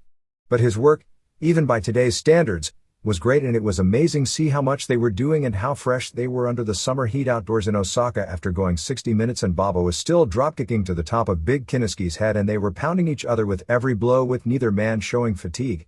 The crowd reacted to that better than the closing moments of a classic fight. But the show that aired clips of matches starting with Baba versus Miller in 1961 through the present with all the legendary matches in Japan from all the eras, it would clear that the Budokan main events from 1995 were far beyond the standard of any other time era when it came to heat, excitement, drama, and athletics. New Japan. New Japan St. Valentine's Day Massacre drew a sellout 14,000 to Budokan Hall on February 14 for the MASA SAITO retirement ceremony. However, the crowd was significantly papered. Kensuke Sasaki, who won the tournament, challenged Keiji Muto for the IWGP heavyweight title on top, with Muto winning in 28:09 with an armbar in what was said to have been a good match. They did a match between the two NWO factions, as Muto's side, without Muto, of Hiroyoshi Tenzan and Satoshi Kojima, and Hiro Saito lost to Masahiro Chono's side of Chono and NWO Sting and Akira Nagami, in 1741 when Chono used his high kick on Saito and Akira pinned him after a splash off the top. Chono mainly did punching and kicking and didn't take any big bumps due to his neck injury. New Japan afterwards announced that Chono, who is the company's big drawing card right now, would appear on the entire March tour, but Chono said that he's physically still not ready, but would appear at the biggest shows on the tour. Because ticket sales were so slow, they made it clear to everyone that Atsushi Onita would appear doing some sort of a run-in. Onita simply came out and gave an interview challenging Muto for the IWGP title and saying that he wanted an explosive dynamite match in New Japan, which most likely will take place on April 10 at the Tokyo Dome. It is generally believed Muto vs. Chono will headline the show, and once again challenged retired Riki Choshu. In the other main matches on the show, Tatsumi Fujinami and Kazuo Yamazaki beat Genichiro Tenryu and Shiro Koshinaka in 10:52 when Fujinami pinned Koshinaka after a backslide. Don Fry beat Brian Johnston in 6:31 with a half Boston Crab submission, and the opener was a 2 out of 3 fall match, which ended in 2 straight falls, with Dr. Wagner Jr. and Kendo Kashin and Tatsuhito Takaiwa and Shinjiro Otani and Koji Kanemoto over Masaaki Mochizuki and Masao Orihara and Great Sasuke and Jushin Liger and El Samurai. After the match, Wagner and Kashin ended up fighting with Takaiwa and Otani and Kanemoto breaking up their partnership. Liger legitimately injured his knee in the February 6 title defense against Wagner and was out of action all week. He worked the Budokan show, selling the knee big, and submitting to Kanemoto's leg lock to lose the first fall. There were 2 other big shows during the week. On February 11 in Osaka before 4,000, Wagner and Kashin retained the IWGP Junior Tag titles, beating Takaiwa and Otani in 16:37 when Kashin once again used the flying armbar on Otani, and in tournament matches Kojima beat Manabu Nakanishi and Sasaki beat Tenzan. The tournament final was February 12 in Gifu before a sellout 4,300 with Sasaki pinning Kojima in 16:01 with 2 Northern Lights bombs to earn the title shot. They did an angle at February 9 at Korakuen Hall after Chono beat Hiro Saito, as Chono asked him to join his side but he refused. Chono only has Akira, NWO Sting, and Big Titan on his team against Muto's group. Akira is working as an actor, so it's said he can't be wrestling full-time. Muto also had Norton and Michael Wallstreet in his corner during his match with Sasaki. Norton cancelled the March tour and will be replaced by Fry. UFO has opened an office in Los Angeles and is talking about promoting in the United States. Antonio Inoki's belief is that while WWF and WCW are great at what they are, that there is a niche for providing a more realistic version of pro wrestling without the soap opera and gimmick finishes. His belief is that while UFC is actually real, that most of its performers don't know how to entertain. I guess the idea is to use legitimate fighters and do worked matches, which is apparently very similar to what pro wrestling was in some circuits in a different generation. The problem in the US market is that you've got entertainment pro wrestling, which is popular because everyone knows it isn't sport. And you've got UFC, which would be popular except it's been killed politically, because it is a real fight. But unlike in Japan, where the audiences for both are basically the same people because pro wrestling at the major league level has been kept credible to an extent and people believe even if the matches are worked that the top stars are real top fighters. In the US you have a crossover, but it's not anywhere close to as significant. Although as recently as 1995 the crossover between American pro wrestling and UFC was huge, and perhaps the main reason it isn't anymore is due to the lack of exposure. But I don't see a worked version of UFC, which is basically what UFO is, as being viable in the US because people will recognize they are doing finishes and it's not outrageous enough for the pro wrestling fan that doesn't care they are doing finishes. It looks like the March 14th Yokohama Arena main event will be Naoya Ogawa versus Dan Severn. Inoki has also expressed interest in Steve Williams as being a future opponent for Ogawa, but I don't see that one is being likely. Other Japan notes. Akira Maeda returned from Seattle on February 16 for his match with Alexander Karelin. At press time, Karelin had yet to arrive from Russia. Maeda said that the rules for the match had still not been finalized, but he's looking at doing 2 5-minute rounds, and in the case of a draw, going to a third 5-minute overtime round. The belief is that every match on the February 21st show will be a shoot except possibly the main event, which nobody will know about until it gets into the ring. That means they are once again risking Kiyoshi Tamura versus Valentine Overeem if they are going in without a finish, because Overeem blitzed him and hurt him when they fought last year in that huge upset which took a lot of the specialness as far as being a top headliner away from Tamura. Tamura will also do a shoot match on April 23rd with Frank Shamrock, so that's asking a lot. The Shamrock match has been delayed because Shamrock had a 6-month no-compete clause in his contract with Semaphore Entertainment Group for the October 16th fight with John LeBay, and Semaphore Entertainment Group refused to allow him to fight anywhere else until it expired. Rings wanted the match first in January, then for the big February show, and then for the March 23rd show at NK Hall, but Semaphore Entertainment Group sent Rings a letter saying they were not going to allow Shamrock to fight on any of those shows. This sounds weird, but this is what I was told. That Maeda returned from the US weighing 285 pounds. He's been totally out of shape at 255 to 265 in recent years, but said he's trained so hard he feels like he's 230. Kenichi Yamamoto of Rings quit after the last show. He had that really weird match with Willie Peters. Apparently the match was a shoot but seemed weird because Yamamoto's reactions were all screwed up from taking so many shots to the head. Yamamoto may go to Pancrase, but his ultimate goal is to return to pro wrestling, but not for a few years. Right now, due to all the head trauma, he's taking time off. Yamamoto basically said that the schedule of fighting so often, whether the fights are works or shoots, results in too much head damage from the style. He's intimated that even in the shoot matches with Rings that there are guidelines and understandings about things people can't do. All Japan Women, LLPW and Neo Ladies did a combined TV taping on February 16th at the Fuji Network studios for a February 28th air date.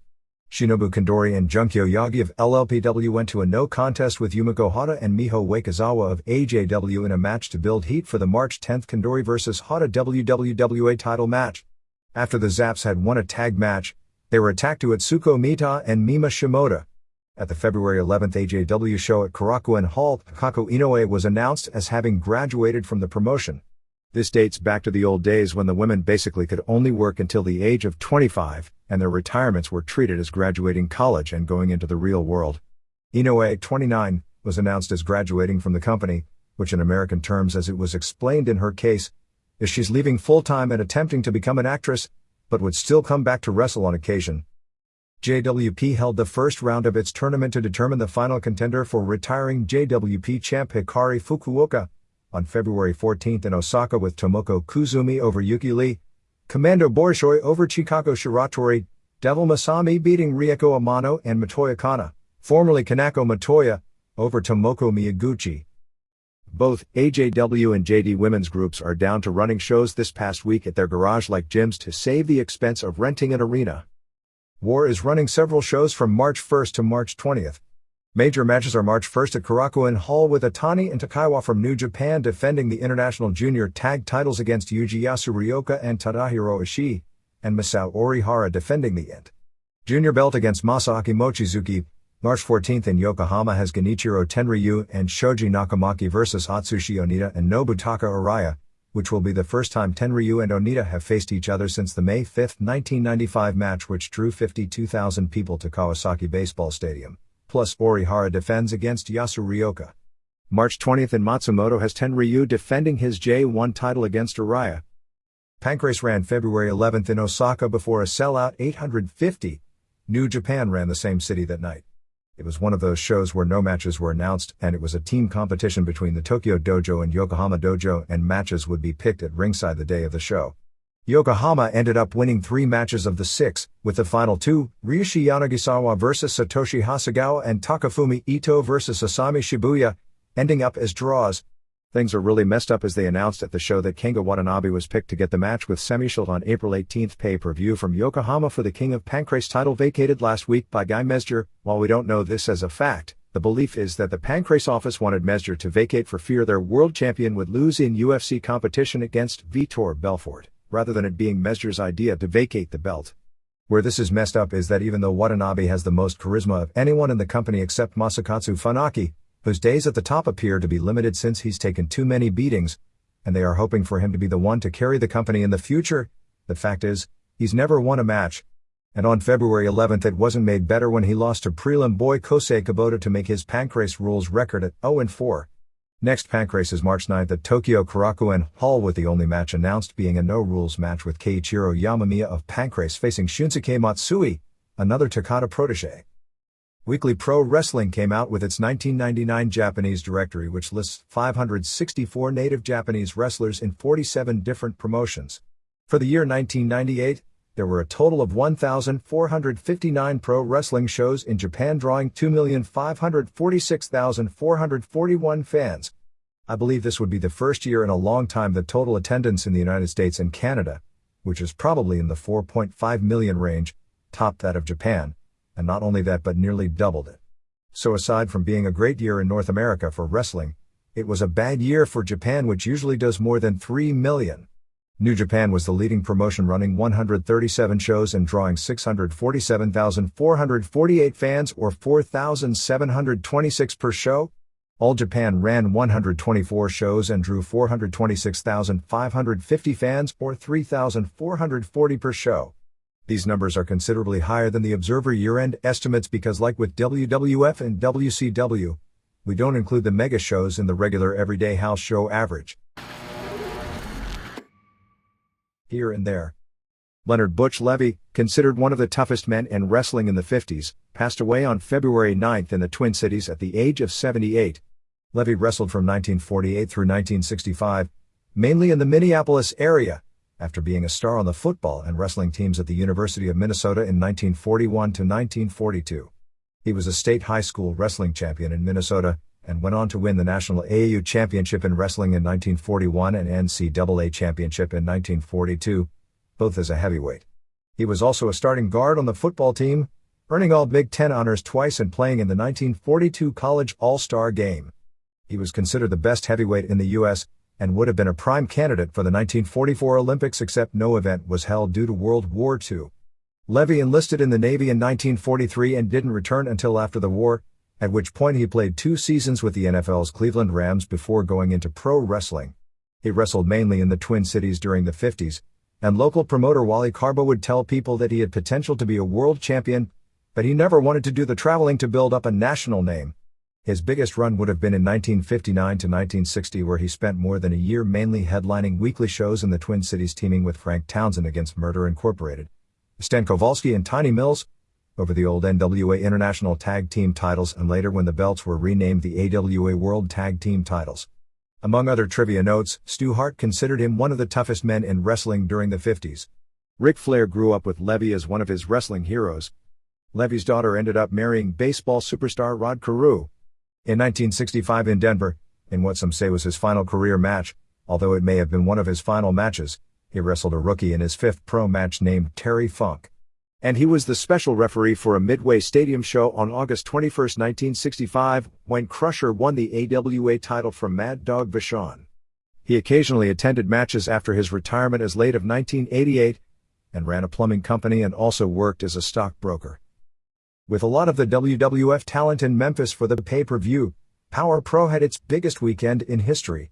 A house show which included Tom and Bruce Pritchard, Michael Hayes, Jim Cornette, Too Much, Giants Silva and Steve Williams on February 12 at the New Daisy Theater nearly sold out. At TV the next morning, Too Much beat Aaron O'Grady and Bulldog Reigns. Sean Stasiak said he and Stacy have grown together as one since he won her in the match and was going to fly in his mom to meet her next week, but this week brought in his younger sister. His sister Terry was there and said Stacy looked like trailer park trash and Stasiak acted all bummed out while Stacy acted disgusted. Jerry Lawler said the 2 weeks were up and he was surprised about the romance. Lawler then started hitting on Terry and they were making out on television, something about actually watching that sounds sorta revolting, and Stacy got mad and jumped Terry while Stasiak jumped Lawler. They had the brawl with lots of panty shots of Stacy, who slapped Lawler and stormed to the back. Kid Wicket on February 12 scored a non-title win over PPW champ Baldo when Draws, who was injured and couldn't wrestle, interfered and helped Wicket. Brandon Baxter did an interview and said he lived out a childhood dream the previous night by teaming with Michael Hayes. Jim Cornette did an interview showing where Hayes knocked his tooth out in their tag match the previous night.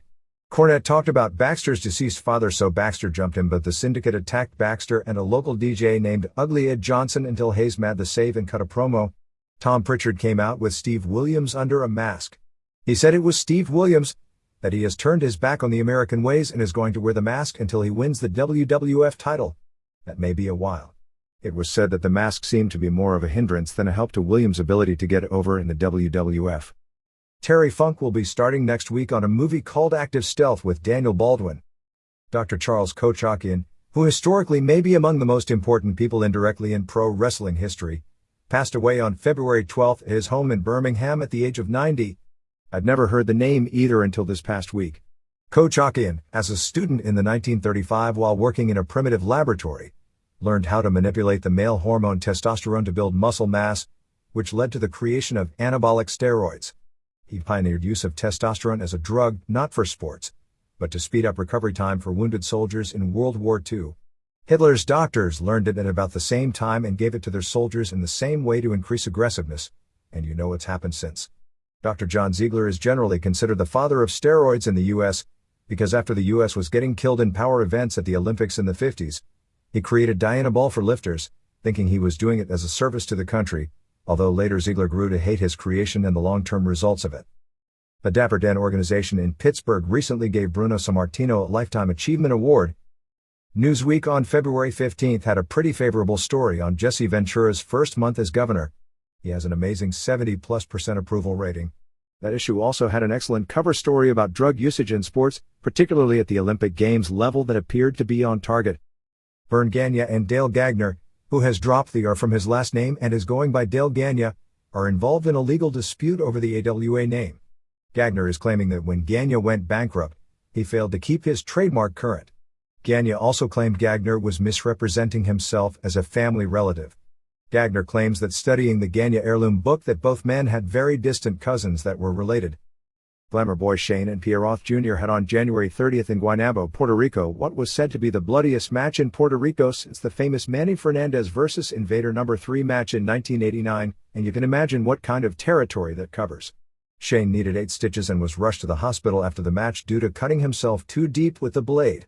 Things apparently got really scary in the dressing room as the paramedics were unable to stop the blood flowing and he almost fainted and spent several days in observation before being released. There was also a legit bomb threat at the show, although the threat was the bomb would explode after the show. There was no bomb. Kevin Quinn is to return. In honor of the Daytona 500, it was pole night at the NWA Worldwide show on February 13 in Nashville. They did a coal miner's glove on a pole match, a cowbell on a pole match, and a barbed wire boomerang on a pole match. The show ended with Colorado Kid over Chris Michaels via DQ, and Kid was hogtied after the match and driven away into the back of a flatbed truck that drove off. Jacques Rougeau's debut show of International Wrestling 2000 drew about 1,200 fans in a 3,500-seat building in Montreal, with Jacques winning a battle royal and teaming with brother Raymond to beat Abdullah the Butcher and Richard Charlon, replacing no-show Greg Valentine. Butcher was said to be more active than you'd think. Raymond said after the match he wasn't going to make a permanent return to wrestling but left the door open as to whether he'd make more shots with the group. The Rougeaus won the newly created Johnny Rougeau tag team titles in the match. Paul LeDuc was the host doing backstage interviews, but turned heel with son Carl attacking Sonny Warcloud. Kevin Martel, the nephew of Rick, worked the undercard. Northern States Wrestling on March 14th in Flint, Michigan has King Kong Bundy, Tatanka and Ken Patera, now 57, headlining. Tommy Fierro is running shows on March 20th in Lodi, New Jersey at the high school with Chris Condito vs. Devon Storm, Jim Neidhart vs. 911, Little Guido vs. Supernova and Samu vs. Inferno Kid, and March 27th in Rutherford, New Jersey at the high school with Bushwhackers, Iron Sheik, Storm, Ace Darling, and Lance Diamond. For more info call 973-684-3137. Mark Kerr finally did make his pro wrestling debut in Mission Viejo, California on February 13th, beating Justin Sane aka Justin McCulley, who himself has done shoot matches this past year, with Pancrase going to the finals of the Neo Blood tournament. The Apocalypse Wrestling Federation ran a show on February 14th in Toronto which saw its singles champion, the Squeegee Kid, drop the title in a mixed tag match to Missy Hyatt. The gimmick was that whomever scored the fall in the mixed tag would win, and Hyatt pinned Sherry Martel. Hyatt described this as her first pro wrestling match, as she's been training to be a worker of late, considering all her previous matches as gimmick matches. Next show for that group is March 14th in Toronto, headlined by Abdullah the Butcher vs. Terry Funk. The Asian booking office is looking for talent to work 12 to 36 weeks this year in a new Asian circuit which will run Philippines, Thailand, Malaysia, and Indonesia. Pay will range from $400 to $600 per week. Applicants must be between the ages of 21 and 35, be more than 6 feet tall, and weigh more than 235 pounds. Please send a copy of a valid passport, 8x10 photos, and an NTSC format videotape. 2 years experience minimum. Address is Asian Booking Office, Miwa Mansion number 405, 369 Nishi Ikebukuro, Toshima-ku, Tokyo, Japan 1710021. They are also looking for women wrestlers. Roller Jam started the doubleheader format matches on this weekend's television. With only 3 teams, they had a 1-hour game, with the winner facing the remaining team. They will be introducing new teams over the next few weeks, as they've pretty well burned out these 3 teams. The show on February 5th drew a 1.1 rating.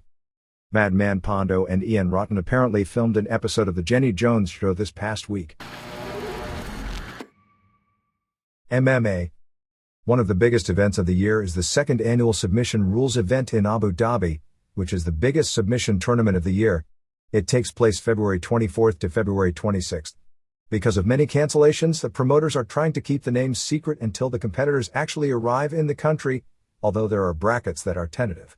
Among the major names scheduled in the various weight classes include Royler Gracie, Robin Gracie, Rumina Sato, Marie Bittetti, Henzo Gracie, Fabio Gurgel, Vernon White, Jerry Bolander, Robbie Kilpatrick, who is the real-life brother of Ken Shamrock, whose name at birth was Ken Kilpatrick, Murillo Bustamante, Roberto Traven, Carlos Barreto, Egan Machado, Pete Williams, Ricardo Moraes, Trey Telligman, and Mark Kerr.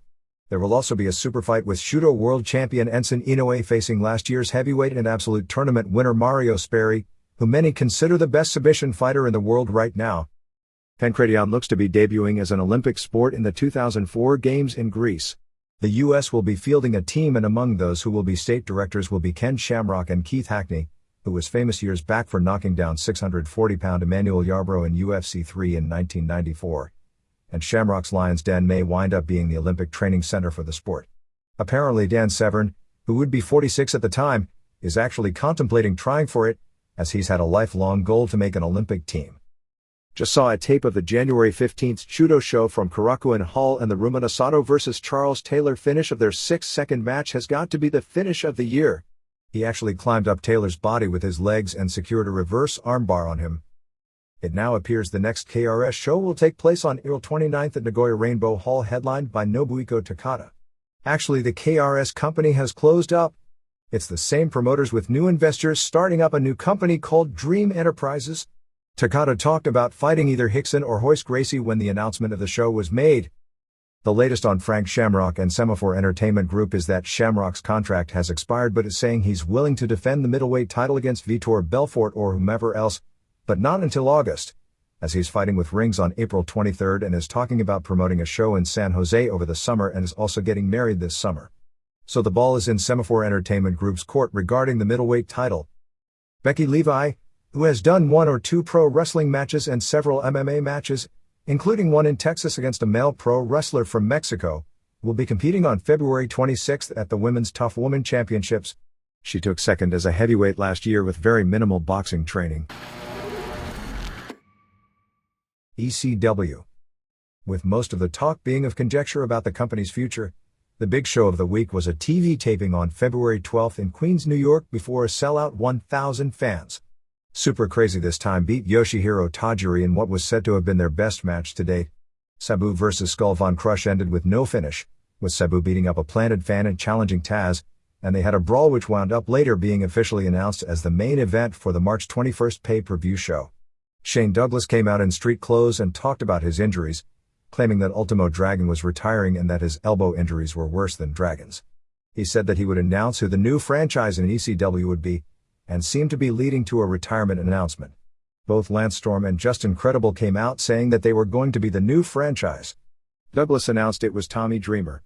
Credible went to hit Douglas with the cane, but wound up instead hitting Francine, who had a condom filled with blood in her mouth and bit it to give the illusion she was bleeding internally. Storm and Credible laid out Dreamer and Douglas to set that up as a major tag team program, including on the pay-per-view. This basically nixes the Douglas vs. Condito program and the Terry Funk vs. Dreamer match for the March 21st pay-per-view. In addition, the Public Enemy vs. Dudley's match for that show has also been nixed. Condito showed up in Queens, although he was not scheduled to be there, and there was actually some talk if he'd even be let into the building. Paul Heyman said that he told Condito point blank due to all the problems with he and Tammy Sitch that they were being suspended and that both would have to go to rehab and counseling and give Heyman proof that they were attending or they would be let go. Heyman said that he told Condito that he wanted an admission posted on the internet by February 17th that they had personal problems, although he said that they didn't have to get specific as to what they were, and were seeking help for them, and if they didn't, that they would be fired this week. Heyman considered it a major embarrassment last week when Condito was making lawsuit threats about the untrue story about Sitch being arrested, and Sitch was claiming the reason she wasn't at the matches that weekend was because she was visiting her ill sister at the Poconos, and then after doing that, her mugshot wound up making its way to the internet, rendering their versions of the story an embarrassment. He also said that even though he had never drug tested anyone before and for years had been adamant that he never would because it didn't believe in it, that if they were to return to the company, they would be drug tested. The drug problem, at least among some people in ECW, is clearly out of hand, and Heyman even admitted to certain wrestlers having problem with Nubane, an injectable, and that he had spoken to at least one of the wrestlers he believed that problem and told them if they didn't clean up, they'd be gone as well. Anyway, back to the show. The Dudleys came out and said that Public Enemy wasn't there, and this time they weren't. They said they were going to be on the WWF pay-per-view show the next day, which they weren't. The actual deal is that I believe they've signed with the WWF. Paul Heyman actually owns the rights to the name Public Enemy for pro wrestling purposes. I know that nobody believed that one, but the WWF checked it out and it turned out to be true, but allowed WCW to use the name. He either has agreed, or is close to an agreement with WWF about letting them go there and use the name, and PE told him they'd made their deal with WWF. We've been told by WWF officials that they had no problems with PE fulfilling their ECW commitments through the March 21st pay-per-view show. However, there wound up being a problem during the week as Heyman wanted them to put the Dudleys over on this card, as well as the pay-per-view show, rather than splitting wins, and it fell apart. Mustafa and New Jack came out, which was a story in and of itself because the two had heat, which is why Mustafa has been gone and New Jack actually walked out when he found out Mustafa was returning until he was convinced to go through with the angle. The angle turned out that Mustafa turned on New Jack and Mustafa was the one paying the Dudleys to injure both PE and New Jack. Dudleys and Mustafa also beat up John Cronus and Spike Dudley. Storm came out and said he had a surprise and said Beulah McGillicuddy was coming out. It turned out to be Tammy Lynn Bitch, were her new lips, cheekbones, thighs and breasts. Apparently the lip injections must have gone awry because people said her upper lip looked horribly swollen and she looked as if she'd been punched out in the mouth. Anyway, this brought out Dreamer and a brawl ensued with Douglas and Francine coming out as well, finishing when Francine did the Goldberg spear to Jason. Francine, Dreamer and Douglas raised 3 fingers. Steve Corino vs. Cronus wound up with Sid beating up both men. Show finished with Rob Van Dam over Jerry Lynn in what was said to have been a very good match, although the heat died down about 10 minutes in. Overall reports were this was a hot show. Another noticeable financial cutback is that Tracy Smothers, Tommy Rich, One Man Gang and Rod Price all weren't brought in for the weekend shows. This weekend's TV showed clips from Detroit and Concord, NC. Rod Price was wrestling Von Crush and Gang interfered. Sid ran in and slammed Gang, choke-slammed Price and with Von Crush limping, teased sympathy and offered to shake his hand before power-bombing him and the crowd went nuts. They aired a heavily edited version of Van Dam vs. Ulf Herman. What aired were a lot of really good spots, including a somersault splash off the guardrail into the stands, a plancha, a dropkick off the guardrail into a chair which went into Herman's face in the crowd and finishing with a frog splash. Crowd loved it as well. Dreamer did an interview with Credible's Flock. He said one of them was backstage sucking dicks, there was a sound edit there, and Jazz ran out and was held back. He said he didn't understand why she was mad because he didn't mean her, he meant Jason. So they held Jason back. Nicole Bass got in his face and Dreamer said he meant someone was sucking dicks, he didn't mean they were sucking her dick. He then called Tammy Lynn bitch a carpenter's dream because she was flat as a board and easy to screw. Well, that sets up the boob job high spot. From Raleigh, North Carolina, Spike Dudley beat Big Dick in 20 seconds and the other Dudleys ran in and gave him 3D. New Jack leapt off a balcony and put Joel Gertner through a table. Little Guido vs. Antifaz del Norte were having a surprisingly good match with the crowd into it for 6 minutes before Smothers and Nova interfered, ending when Antifaz pinned Guido. Finally they showed another Crazy vs. Tajiri match from Concord, NC, which was 3 3/4 stars. These guys are having the best matches of anyone in the country every week on television. I think the Detroit match was slightly better. They did a total lucha-style match with the crowd totally into it, ending when Crazy won with a powerbomb. More regarding Douglas. He was told by his doctor to stay out of the ring for 1 month. Nevertheless, he showed up on February 13th in Poughkeepsie for a match with Taz. Something happened where Douglas was telling people that Heyman owed him a ton of money and he had quit. By the end of the night the two were on good terms and Douglas didn't wrestle but did cut a promo in the ring. Heyman said Douglas was working his own angle telling people he quit. However, within 2 days, there was again legit heat between the two over Douglas being unhappy with the direction of his character. He's scheduled for a stress test on February 17th to further evaluate his medical problems from last week, but it certainly doesn't seem to have been a heart attack. Heyman is looking at bringing in Mika Segura from Mexico to feud with Crazy, upon a recommendation from Crazy. Crazy and Tajiri were both flown home for 2 weeks. The masked wrestler El Diablo who wrestled Taz on TV a few weeks back is Tom Marquez, who is training at the ECW school. There is no interest in bringing back Too Cold Scorpio. WCW. This new concept is a loser. I can't express just how screwed up this company is right now. The February 15th Nitro may have been the worst episode of the show in history. Because it was a holiday week.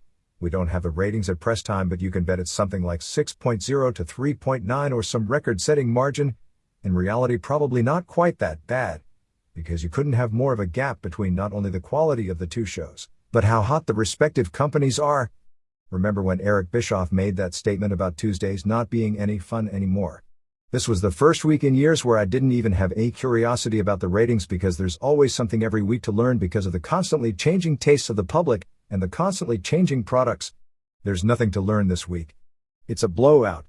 Everyone already knows it. One show was great. The other was horrible. The ratings will show that, and there is nothing else to learn. There are some other things to note. First off, on February 14th in prime time, when WCW was supposed to have its first NBC special, while there was an NBA game in the afternoon, from 8 to 10 p.m. they aired regular programming. Something really fishy is going on. When the whole NBC thing went down, NBC never confirmed the story, but everyone in WCW was told buildings were booked for dates over the next year and booking plans were formulated. WWF claimed there was no deal. The NBA strike was settled. WCW said it meant the show wouldn't debut until after the NBA season. WWF officials tried to pass the word that the NBA strike being settled was the luckiest thing for Bischoff because it allows him to save face regarding announcing a deal he hadn't made. We never hear anything about a deal or plans made for a debut show anymore, although WCW regularly kisses up to NBC on its broadcasts. February 15th, Nitro from Tampa was held at the 2,500-seat Steinbrenner Pavilion. The show is a favor to Steinbrenner for political reasons due to the Steinbrenner/Harvey Schiller connection, as WCW passes up a Monday where it can make anywhere from $200,000 to $400,000 at the gate. And as it turned out, Steinbrenner himself didn't even attend the show as he was at the ESPN Awards. Lucky him. It was bad skits for 3 hours, and lifeless matches for the most part. Arn Anderson was arrested and taken away by the police for attacking Disco. As if that doesn't happen every 5 minutes on every wrestling show. They showed so many clips of Scott Steiner and Kimberly and Ric Flair and Bret Hart and Roddy Piper that I thought I was having nightmares about having been a horrible human being and being sent to hell, and when I got there, I was sent to this room with all the evil wrestling promoters past and present, and they made me sit in the chair next to people like Fritz von Erich, Herb Abrams and Nick Gulas and forced us to watch Nitro episodes like this 24 hours a day. More film clips. Arg! Here come Meng and Barbarian against Horace Hogan and Bryan Adams for a match that lasts 6 weeks. It's the year 2025 and we're wheeling out what's left of Hogan and Piper and putting them in the ring to fight for the world title. Ric Flair's in this limo with these horrible actors. More film clips. A stunt woman gets thrown out of a car 52 times on the same show, and no matter how many times it's done, she still never looks like Kimberly. And we have to listen and aren't allowed to switch the channel to see Mankind vs. Rock in a world title change in a ladder match on the other station, or an interview with the Nitro girls on how Kimberly is doing. Please, Kimberly, hurry back. We love you. And the long-awaited match of Bret Hart vs. Will Sasso. Finally, I woke up Tuesday morning and realized it was a bad nightmare, although I can't figure out why I have all these notes on a piece of paper describing this crap from a dream. Jerry Flynn beat Perry Saturn in 8:03 with a spin kick after Chris Jericho distracted Saturn. By the way, Saturn had more tests done during the week, and as you can tell by him being there, he didn't have a heart attack. Doctors were stumped about why he was continuing to have shortness of breath on occasion, and he was taking asthma medication to control it, but the doctors didn't think it was asthma. Scott Dickinson distracted the refs so he missed it. The spin kick on the replay missed by 2 feet. This match was lasting so long I was begging for more bad skits. Be careful what you wish for. Juventud Guerrera and Psicosis and Blitzkrieg beat Super Calo and Dandy and Hector Garza in 1746. Reality set in for Blitzkrieg this week as it was obvious he's still really green, and if anything this confirms what an awesome worker Mysterio Jr. is. This was like the Twilight Zone of wrestling matches. It went forever. Fans were chanting boring early. They were out there trying to break the all-time television record for missed spots. I mean, even Juventud Guerrera was blowing spots he does in his sleep. Calo, who is usually a great worker, was blowing everything. But with all the high-risk stuff, or maybe because someone warned them if they get bored with the match, the wrestlers will be told to go to the finish and they'll have to see more replays of Kimberly's stunt double and more NWO black and white skits, or lawyers announcing that Paige was being sued for $1 million and will be sent to jail for 15 years. Let's see, that means he'll be 77 when he gets out, and he'll probably come right from prison to challenge Hollywood scum Hogan for the title.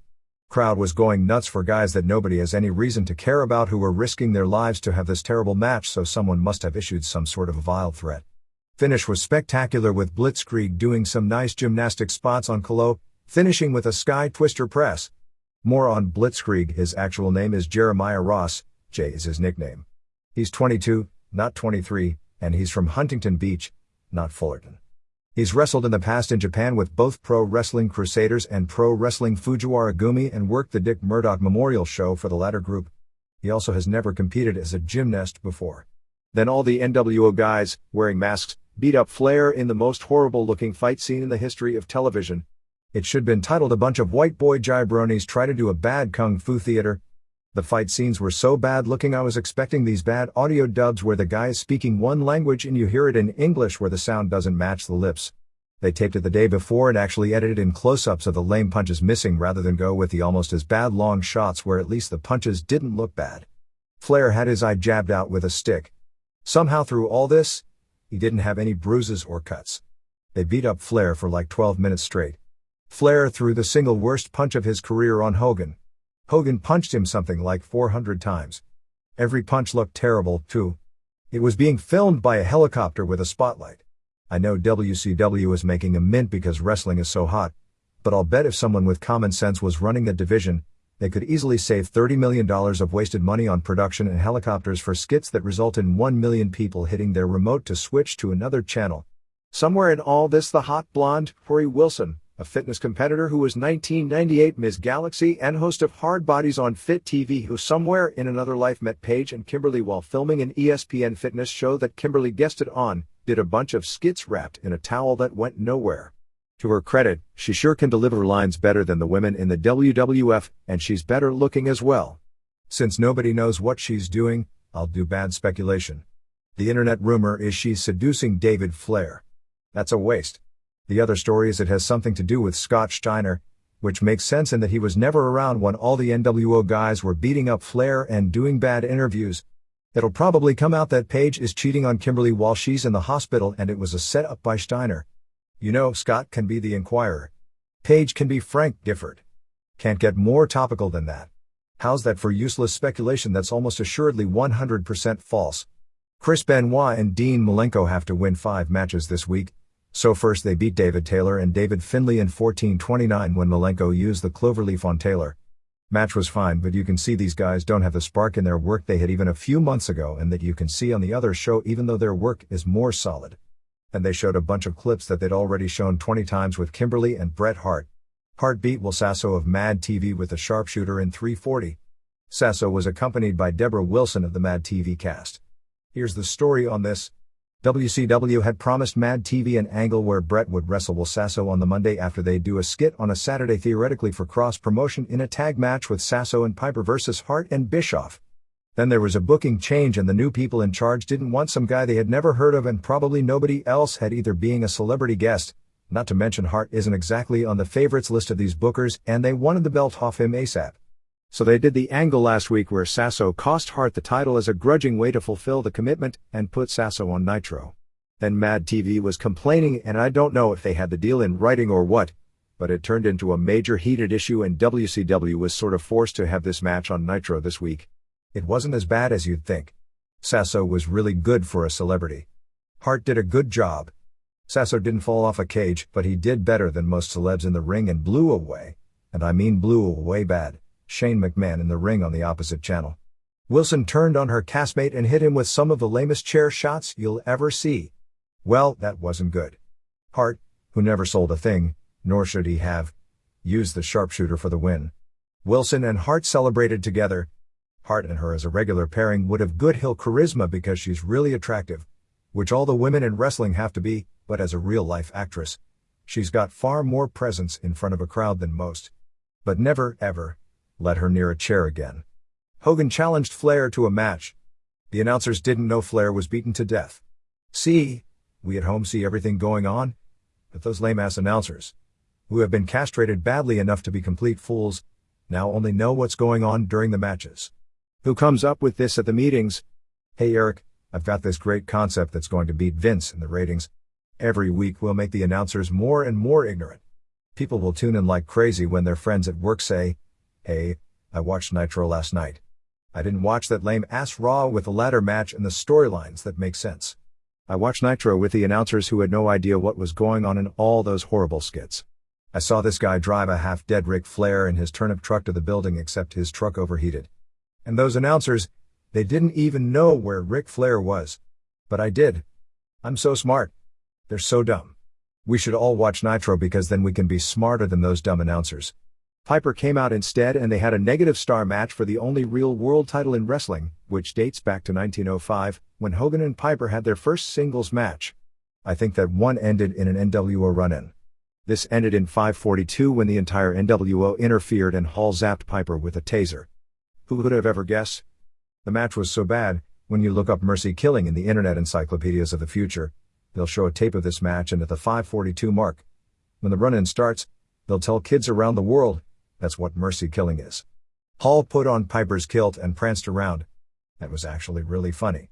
This actor playing Steiner's lawyer announced a lawsuit against Paige for inflicting upon the American public the most overpushed wrestler. Oh sorry, that was another lawsuit. Benoit and Malenko beat Scotty Riggs and Mike Enos in 1724 when Benoit put Riggs in the crossface.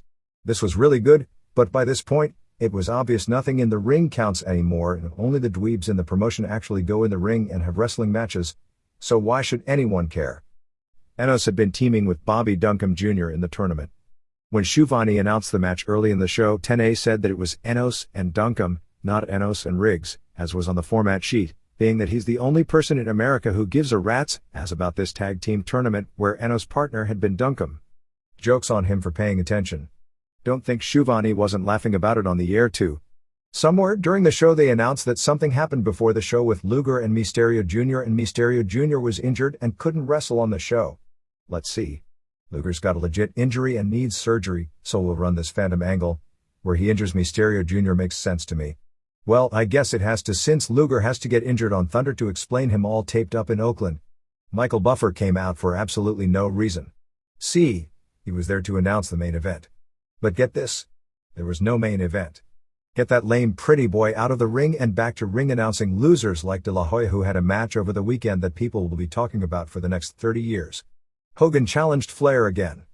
Flair at this moment fell out of the turnip truck, grabbed a hoe, a rake, not a prostitute, that's the other station, and kept falling down. Heenan wondered if he was drunk. I guess he never read USA Today in that article about Scott Hall, because he'd realized WCW would never ever allow anyone to perform on their show when they were impaired. The whole NWO beat up Flair. Benoit and Malenko came to make the save. They were beat up as well. The credits ran. At that moment I woke up. Pam saw Bobby in the shower. The whole last year never happened. Hopefully they can start from scratch next week and pretend, like I am, that it was all a dream. Except they think it was great television. They'll find out when the ratings come in. The Jenny Jones segment with Sting and Marcus Bagwell airs February 19th.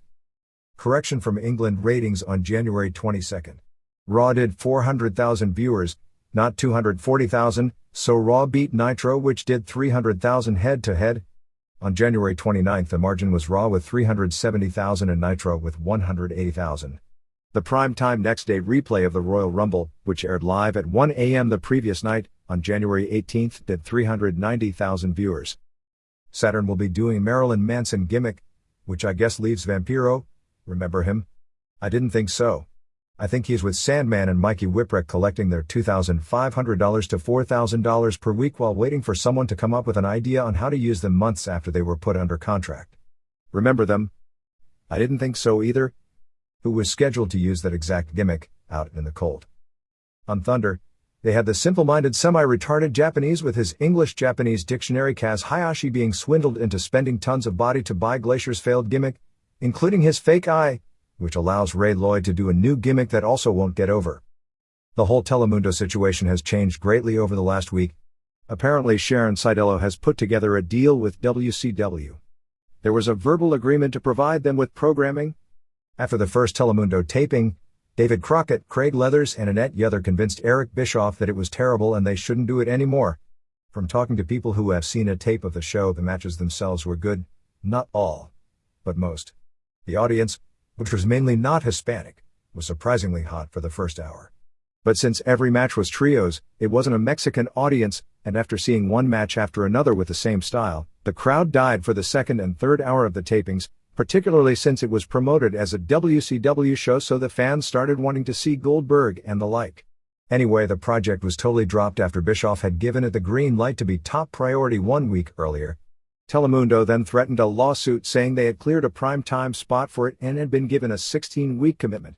At first the idea was to settle out of court, but apparently Turner didn't want the bad press about reneging with an agreement with Telemundo, so the pilot will air, I believe, on February 25th at 7 p.m. Eastern, although the date could be wrong. After that, Telemundo will air a 1-hour edited version of the Nitro tape 10 days earlier with Spanish voiceovers. That should become a major cult favorite with Hispanics. A TV show where Hispanic wrestlers work rings around the white boys, and then always lose. Conan and Raven ended up doing the Donnie and Marie show this past week, and it was scheduled to air on February 17th. Lismark Jr. is out of action with a concussion. Villano Quattro is starting to do lightweight workouts and they are happy with his progress after major neck surgery. Bischoff, Sting and Vince McMahon were on CNN's Showbiz Today this past week. Nothing eventful happened. Randy Savage filmed a small role in an episode of Mad About You, and Hogan will appear in 2 episodes of Suddenly Susan. Rick Steiner may show up as a surprise at the pay-per-view in Page's Corner, but is expected back any day now. Ric Flair had a surprise birthday party for him on February 12 in Charlotte. He turns 50 on February 25, which included local politicians and close to 150 friends.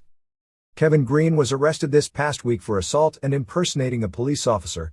He pulled over a car that was apparently driving poorly and started roughing up the driver. The real police came, and he claimed he wasn't Kevin Green, but a local sheriff. The February 11th episode of Thunder drew a 3.49 rating and 5.4 share. Tickets were put on sale on February 12 for the first Nitro in Toronto on March 29 and it sold out within 1 hour to the tune of about 16,000 tickets and nearly $500,000 Canadian. WWF title changes have become so commonplace that it's not even big news that Rock won the title for the third time since November, and it was the fourth title change in the last 2 months. Rock won the title from Mankind, ending his marathon 15-day reign on Raw on February 15 in Birmingham in a ladder match due to interference from Paul White. Theoretically, WrestleMania will be headlined by Rock vs. Austin with White as referee, but I'd still expect that Mankind will be involved in that mix. The Raw show drew a sellout 13,906, paying $279,616. It opened with the in-ring conference with Shawn Michaels, Steve Austin, Mankind and the Corporation, setting up Rock vs. Mankind in the ladder match. Paul White, as he was called, was billed at 7'1", 500 pounds, which is pretty close to reality, and I'm surprised since they bill people like Undertaker and Kane several inches taller than they are. And always build other giants as much taller. Andre in particular had his height exaggerated 6 to 7 inches than they were. White was wearing a t-shirt that said "No gimmicks needed." What an original line in wrestling. Jeff Jarrett and Deborah vs. D'Lo Brown and Ivory went 2:18 before it ended because the two women, who were scheduled in the match, were both actually in the ring and they did a pull-apart. Owen Hart wound up in the mix. The crowd popped huge when Deborah broke the guitar on Ivory. Actually, they popped for everything the women did except when their fight was broken up and the match stopped. I actually met Ivory 12 years ago and she was very attractive, but the ante has been raised, and to keep up with the Deborahs and Sables at 36 is something no normal human being even with light help and lots of training can do without bundles of surgery. There was a confrontation setting up Triple H and X-Pac versus Shane McMahon and Kane, where if McMahon's team won, Shane would get the European title. Triple H said that the previous night was the first time China had ever been on top of a man. Val Venus kept the IC title, beating Billy Gunn in 2:48 with a German suplex after Ryan Shamrock took a bump and Billy acted concerned. Val dumped Ryan. Unfortunately, she didn't even seem like she cared a bit in the ring. Guess she went to the WCW Skit School of Acting. Later she was backstage being consoled by Billy when Ken attacked Billy in an act of road rage. Undertaker and Ministry started their new mega push to feud with the Corporation. Taker said he'd soon own the WWF. I can see Austin and Vince joining together to fight Taker later this year. Shane McMahon and Kane beat X-Pac and Triple H in 4:21. The match was well put together and had good heat, but Shane was terrible. Unlike Vince and Will Sasso, it was clear he had no business out there, so naturally he's the one who gets a title belt. China gave Shane the belt and he hit X-Pac with it and pinned him to take the title. They will likely do X-Pac versus Shane in a singles match at Mania. Shane as a character is way too similar to that of Eric Bischoff. Vince is a super performer, not that he doesn't get out of control at times. Shane is a good performer doing heel interviews, but he oversteps and does so much of what he's not good at as well, and due to that comes across as the boss using the TV as his ego tool. Bob Holly beat Steve Blackman in a hardcore title match in 2:48 when Draws attacked Blackman outside in the back of the building after Blackman had kicked Holly into a garbage can. After the match, Holly complained about his bad gimmicks and bad tag team partners. Bart Gunn returned, for some reason thinking Holly may have been talking about him, although with his crew cut, nobody knew who he was. He challenged Holly to a match. Butterbean was in the crowd at the show and they suggested Butterbean may face Bart in a Brawl for All match soon. Sable turned heel, coming out and acting like it's all gone to her head. Terry Pock the stalker lady ran out, and Sable ripped her a new one. That's a new ass, not a new rack. Sable had been gone a few weeks to get, guess what, her 31st boob job. She mentioned she was going to be on Regis and Kathy Lee this week, her Playboy cover, and I guess she's the fourth one, along with Austin, Rock and Mankind, to get the TV Guide cover. The fact that TV Guide has been so favorable in their WWF coverage while ignoring WCW, and that this cover is all WWF says that when it came to newsstand sales, The Undertaker and Austin covers must have beaten the Goldberg and Hogan ones by a good margin. I don't know that, but all signs point to that. Big Boss Man and Test and Ken Shamrock vs. Acolytes and Midian was one of those matches that just ended, and it was just as well as it was a mercy killing as well. The lights went out and they brought Shane McMahon as a hostage to Undertaker. Shane didn't pee in his pants, but quivered a lot, and Taker gave him a letter to take to Vince. Maine saw Rock beat Mankind for the title in a ladder match in 12:48. I thought this was the best match these two have had to date. Mankind put on a great performance, and Rock is on his way to being one of the biggest stars this industry has ever seen. Probably the second best match from start to finish that I've seen this year. Misawa vs. Kawada is the best, although I'd rate Vader vs. Kobashi higher because it had a better finish. Rock used a rock bottom to put Mankind through the Spanish announcer's table. They traded low blows and both were climbing to the top of the ladder when White choke slammed Mankind and Rock grabbed the belt. At press time we only have a few details on the Raw tapings on February 16th in Chattanooga. LOD no-show the taping, so their status was considered strongly in question. Terry Taylor was doing the announcing for Heat, replacing Shane McMahon. That can't be bad. Bob Holly beat Bart Gunn in the hardcore match. Who booked that one? Butterbean interfered, costing Gunn the match, to build up their eventual Brawl for All match. They were already teasing a face turn for Rock.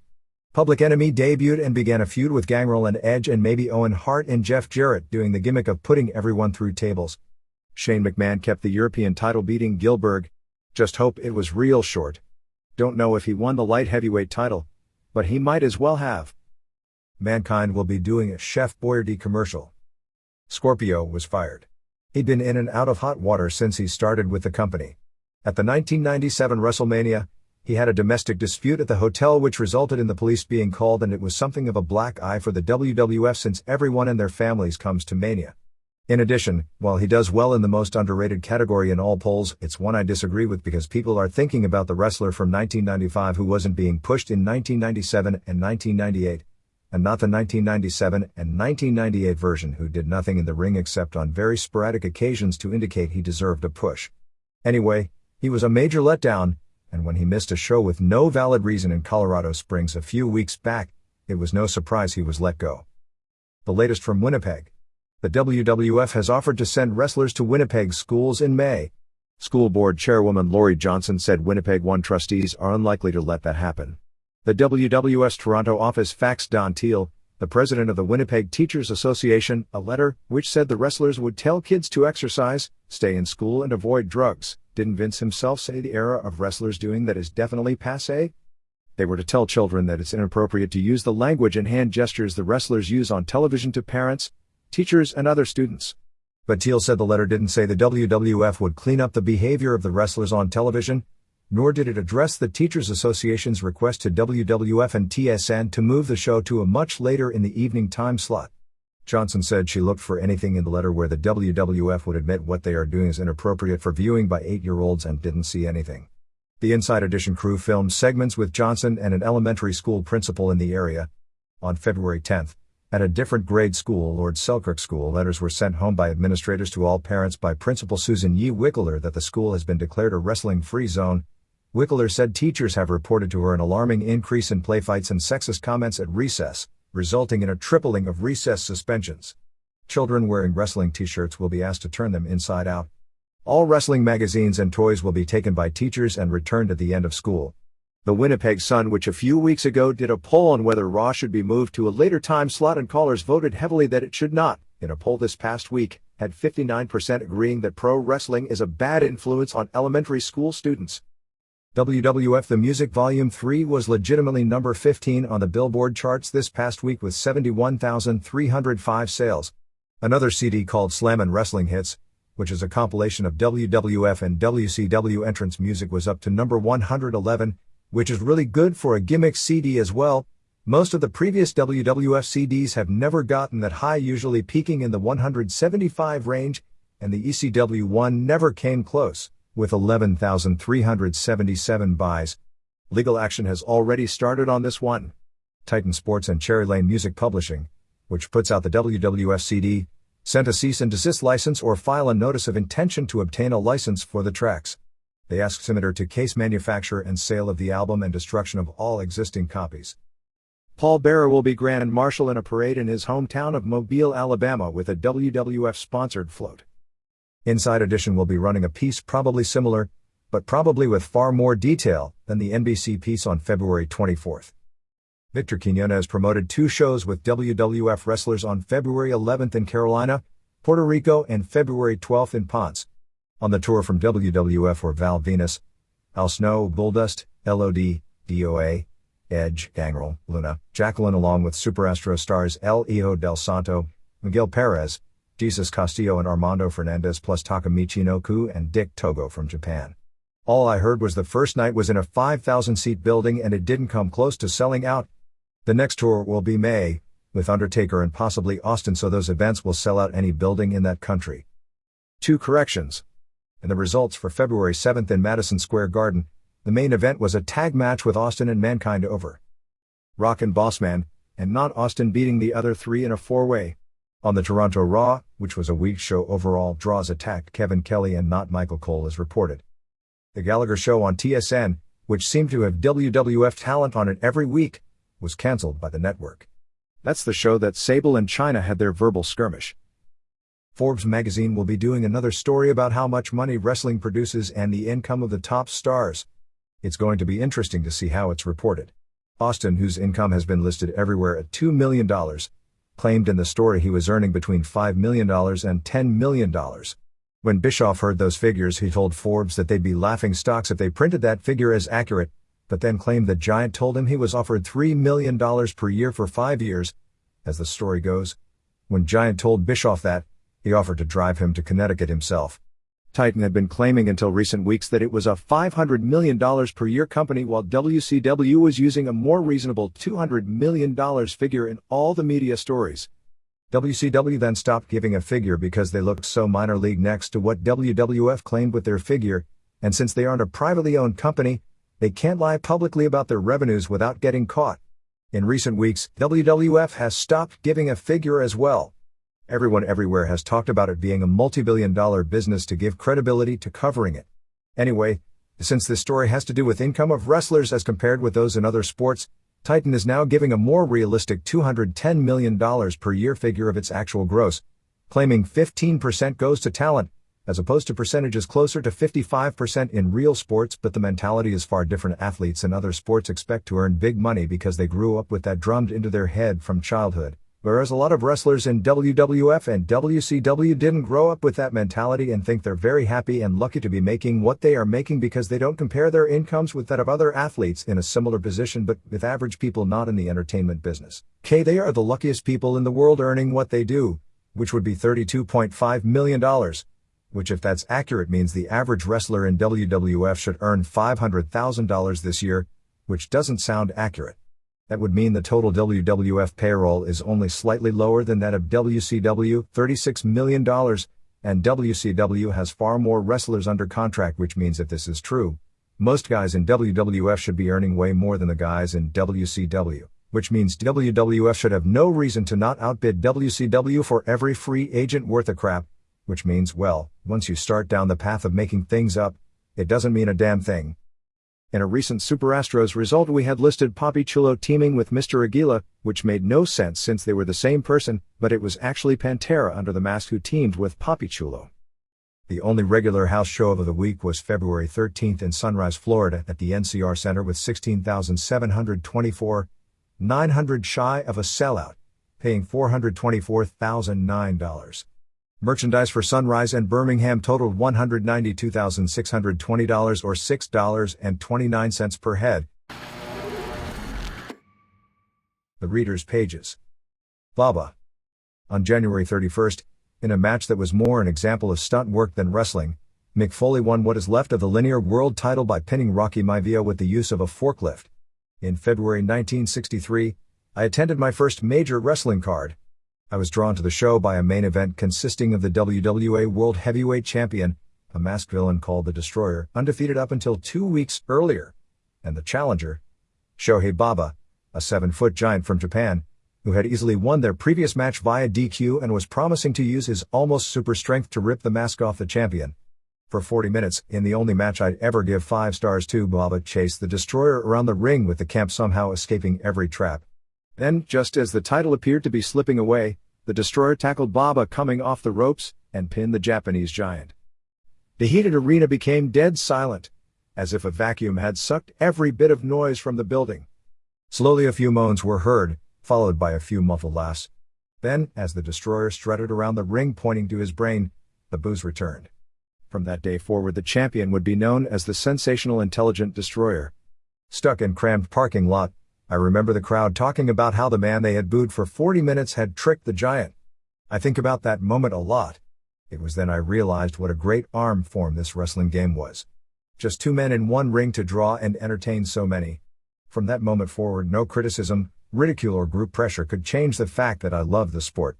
In the years that followed, whenever my friends and I would wrestle, because I was already 6'3" at 12 years old, would always pretend to be Shohei Baba or Killer Kowalski.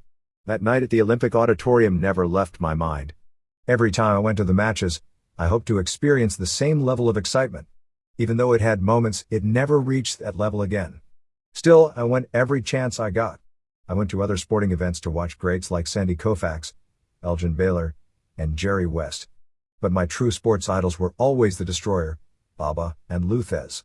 In 1968, I laid in a military hospital at Camp Oji, Japan, sick, but undiagnosed, and seemingly forgotten among the truly broken bodies pouring out of Vietnam. But that was good because I knew every second spent in that Japanese hospital was a second not spent back in hell. I was 18 years old, alone, with no friends, and no future. The TV in front of me sat unused. A lot of the guys in the room didn't have arms to reach it. That night, to my surprise, I got to watch my old friend Giant Baba regain the international heavyweight title from Bobo, Brazil. It wasn't the Destroyer, but it was great. A few months later, as I was preparing to return to Nam, I saw Baba wrestle Bruno Sammartino. Great stuff. In the early 70s, I returned to the Olympic Auditorium, but wrestling had changed. There were more bullshit finishes and less wrestling. Thesz was gone. Blassie was old. I went anyway. On some cards, the Japanese would send matches and televise them back to their country via satellite. I saw Baba beat Gene Kiniski to win the international heavyweight title, and team with Seiji Sakaguchi to win the international tag team titles from Dory Funk Jr. and Terry Funk. I remember thinking how those matches were like Major League Wrestling and wishing I could see the good stuff like they got in St. Louis. Wrestling in Los Angeles got worse. By the late 70s and into the 80s, I couldn't even find it. After graduating from college, I went back into the army to become a nurse. Still hiding in hospitals. Even though I never acknowledged my interest in wrestling to anyone, I still scanned every wrestling magazine searching for whatever little bits of truth I could find. I was always looking for Japanese and Baba results. I even saw some decent cards while stationed in San Antonio. Discharged, I returned home to Los Angeles and to my wife. I was happy when the WWF took over the town. At least there was something to watch. In late 1986, I found the Wrestling Observer. I couldn't believe it. Other intelligent people who liked pro wrestling. Tape watching followed, feeding my hunger to learn everything I could. The best thing about it was that all my old theories were confirmed. The Destroyer really was great. Baba was the greatest promoter. I was a lot smarter than I looked. In 1989, I went to an NWA show at the Forum, excited because my idol, Shohei Baba, was working a mid-card tag team match teaming with Hiroshi Wajima. I got the best seat I could, at ringside. Baba came out. I couldn't believe the disrespect. People were laughing at him. They were calling him a walking cadaver. This was Baba and they were fools. I learned that the worst kind of asshole was a smart one. I left ringside and went upstairs away from the taunts, not to return to wrestling until coerced by friends Williams and Meltzer years later. I realized at that moment what was wrong with wrestling. It was the fans. WCW and WWF suck. We all know that. Well, those of us with a brain do. It hasn't bothered me because I always had All Japan and the Budokan Hall main events. Reading the Observer today, it all hit me. Baba is really gone. He left wrestling in the hands of Eric Bischoff, Vince McMahon, and title matches that resemble food fights. I cry as I write this, and it's not because an old man died. It's because the sport I loved may have. All that was legitimate and decent in the armed form of pro wrestling may have died in the last few months with Baba and Sam Mushnick. I wish Mitsuharu Misawa well, but I don't know if I want to watch wrestling without Baba. Steve Yohei. Montebello, California. Response from Dave Meltzer. Wrestling is one of those things that always has to change.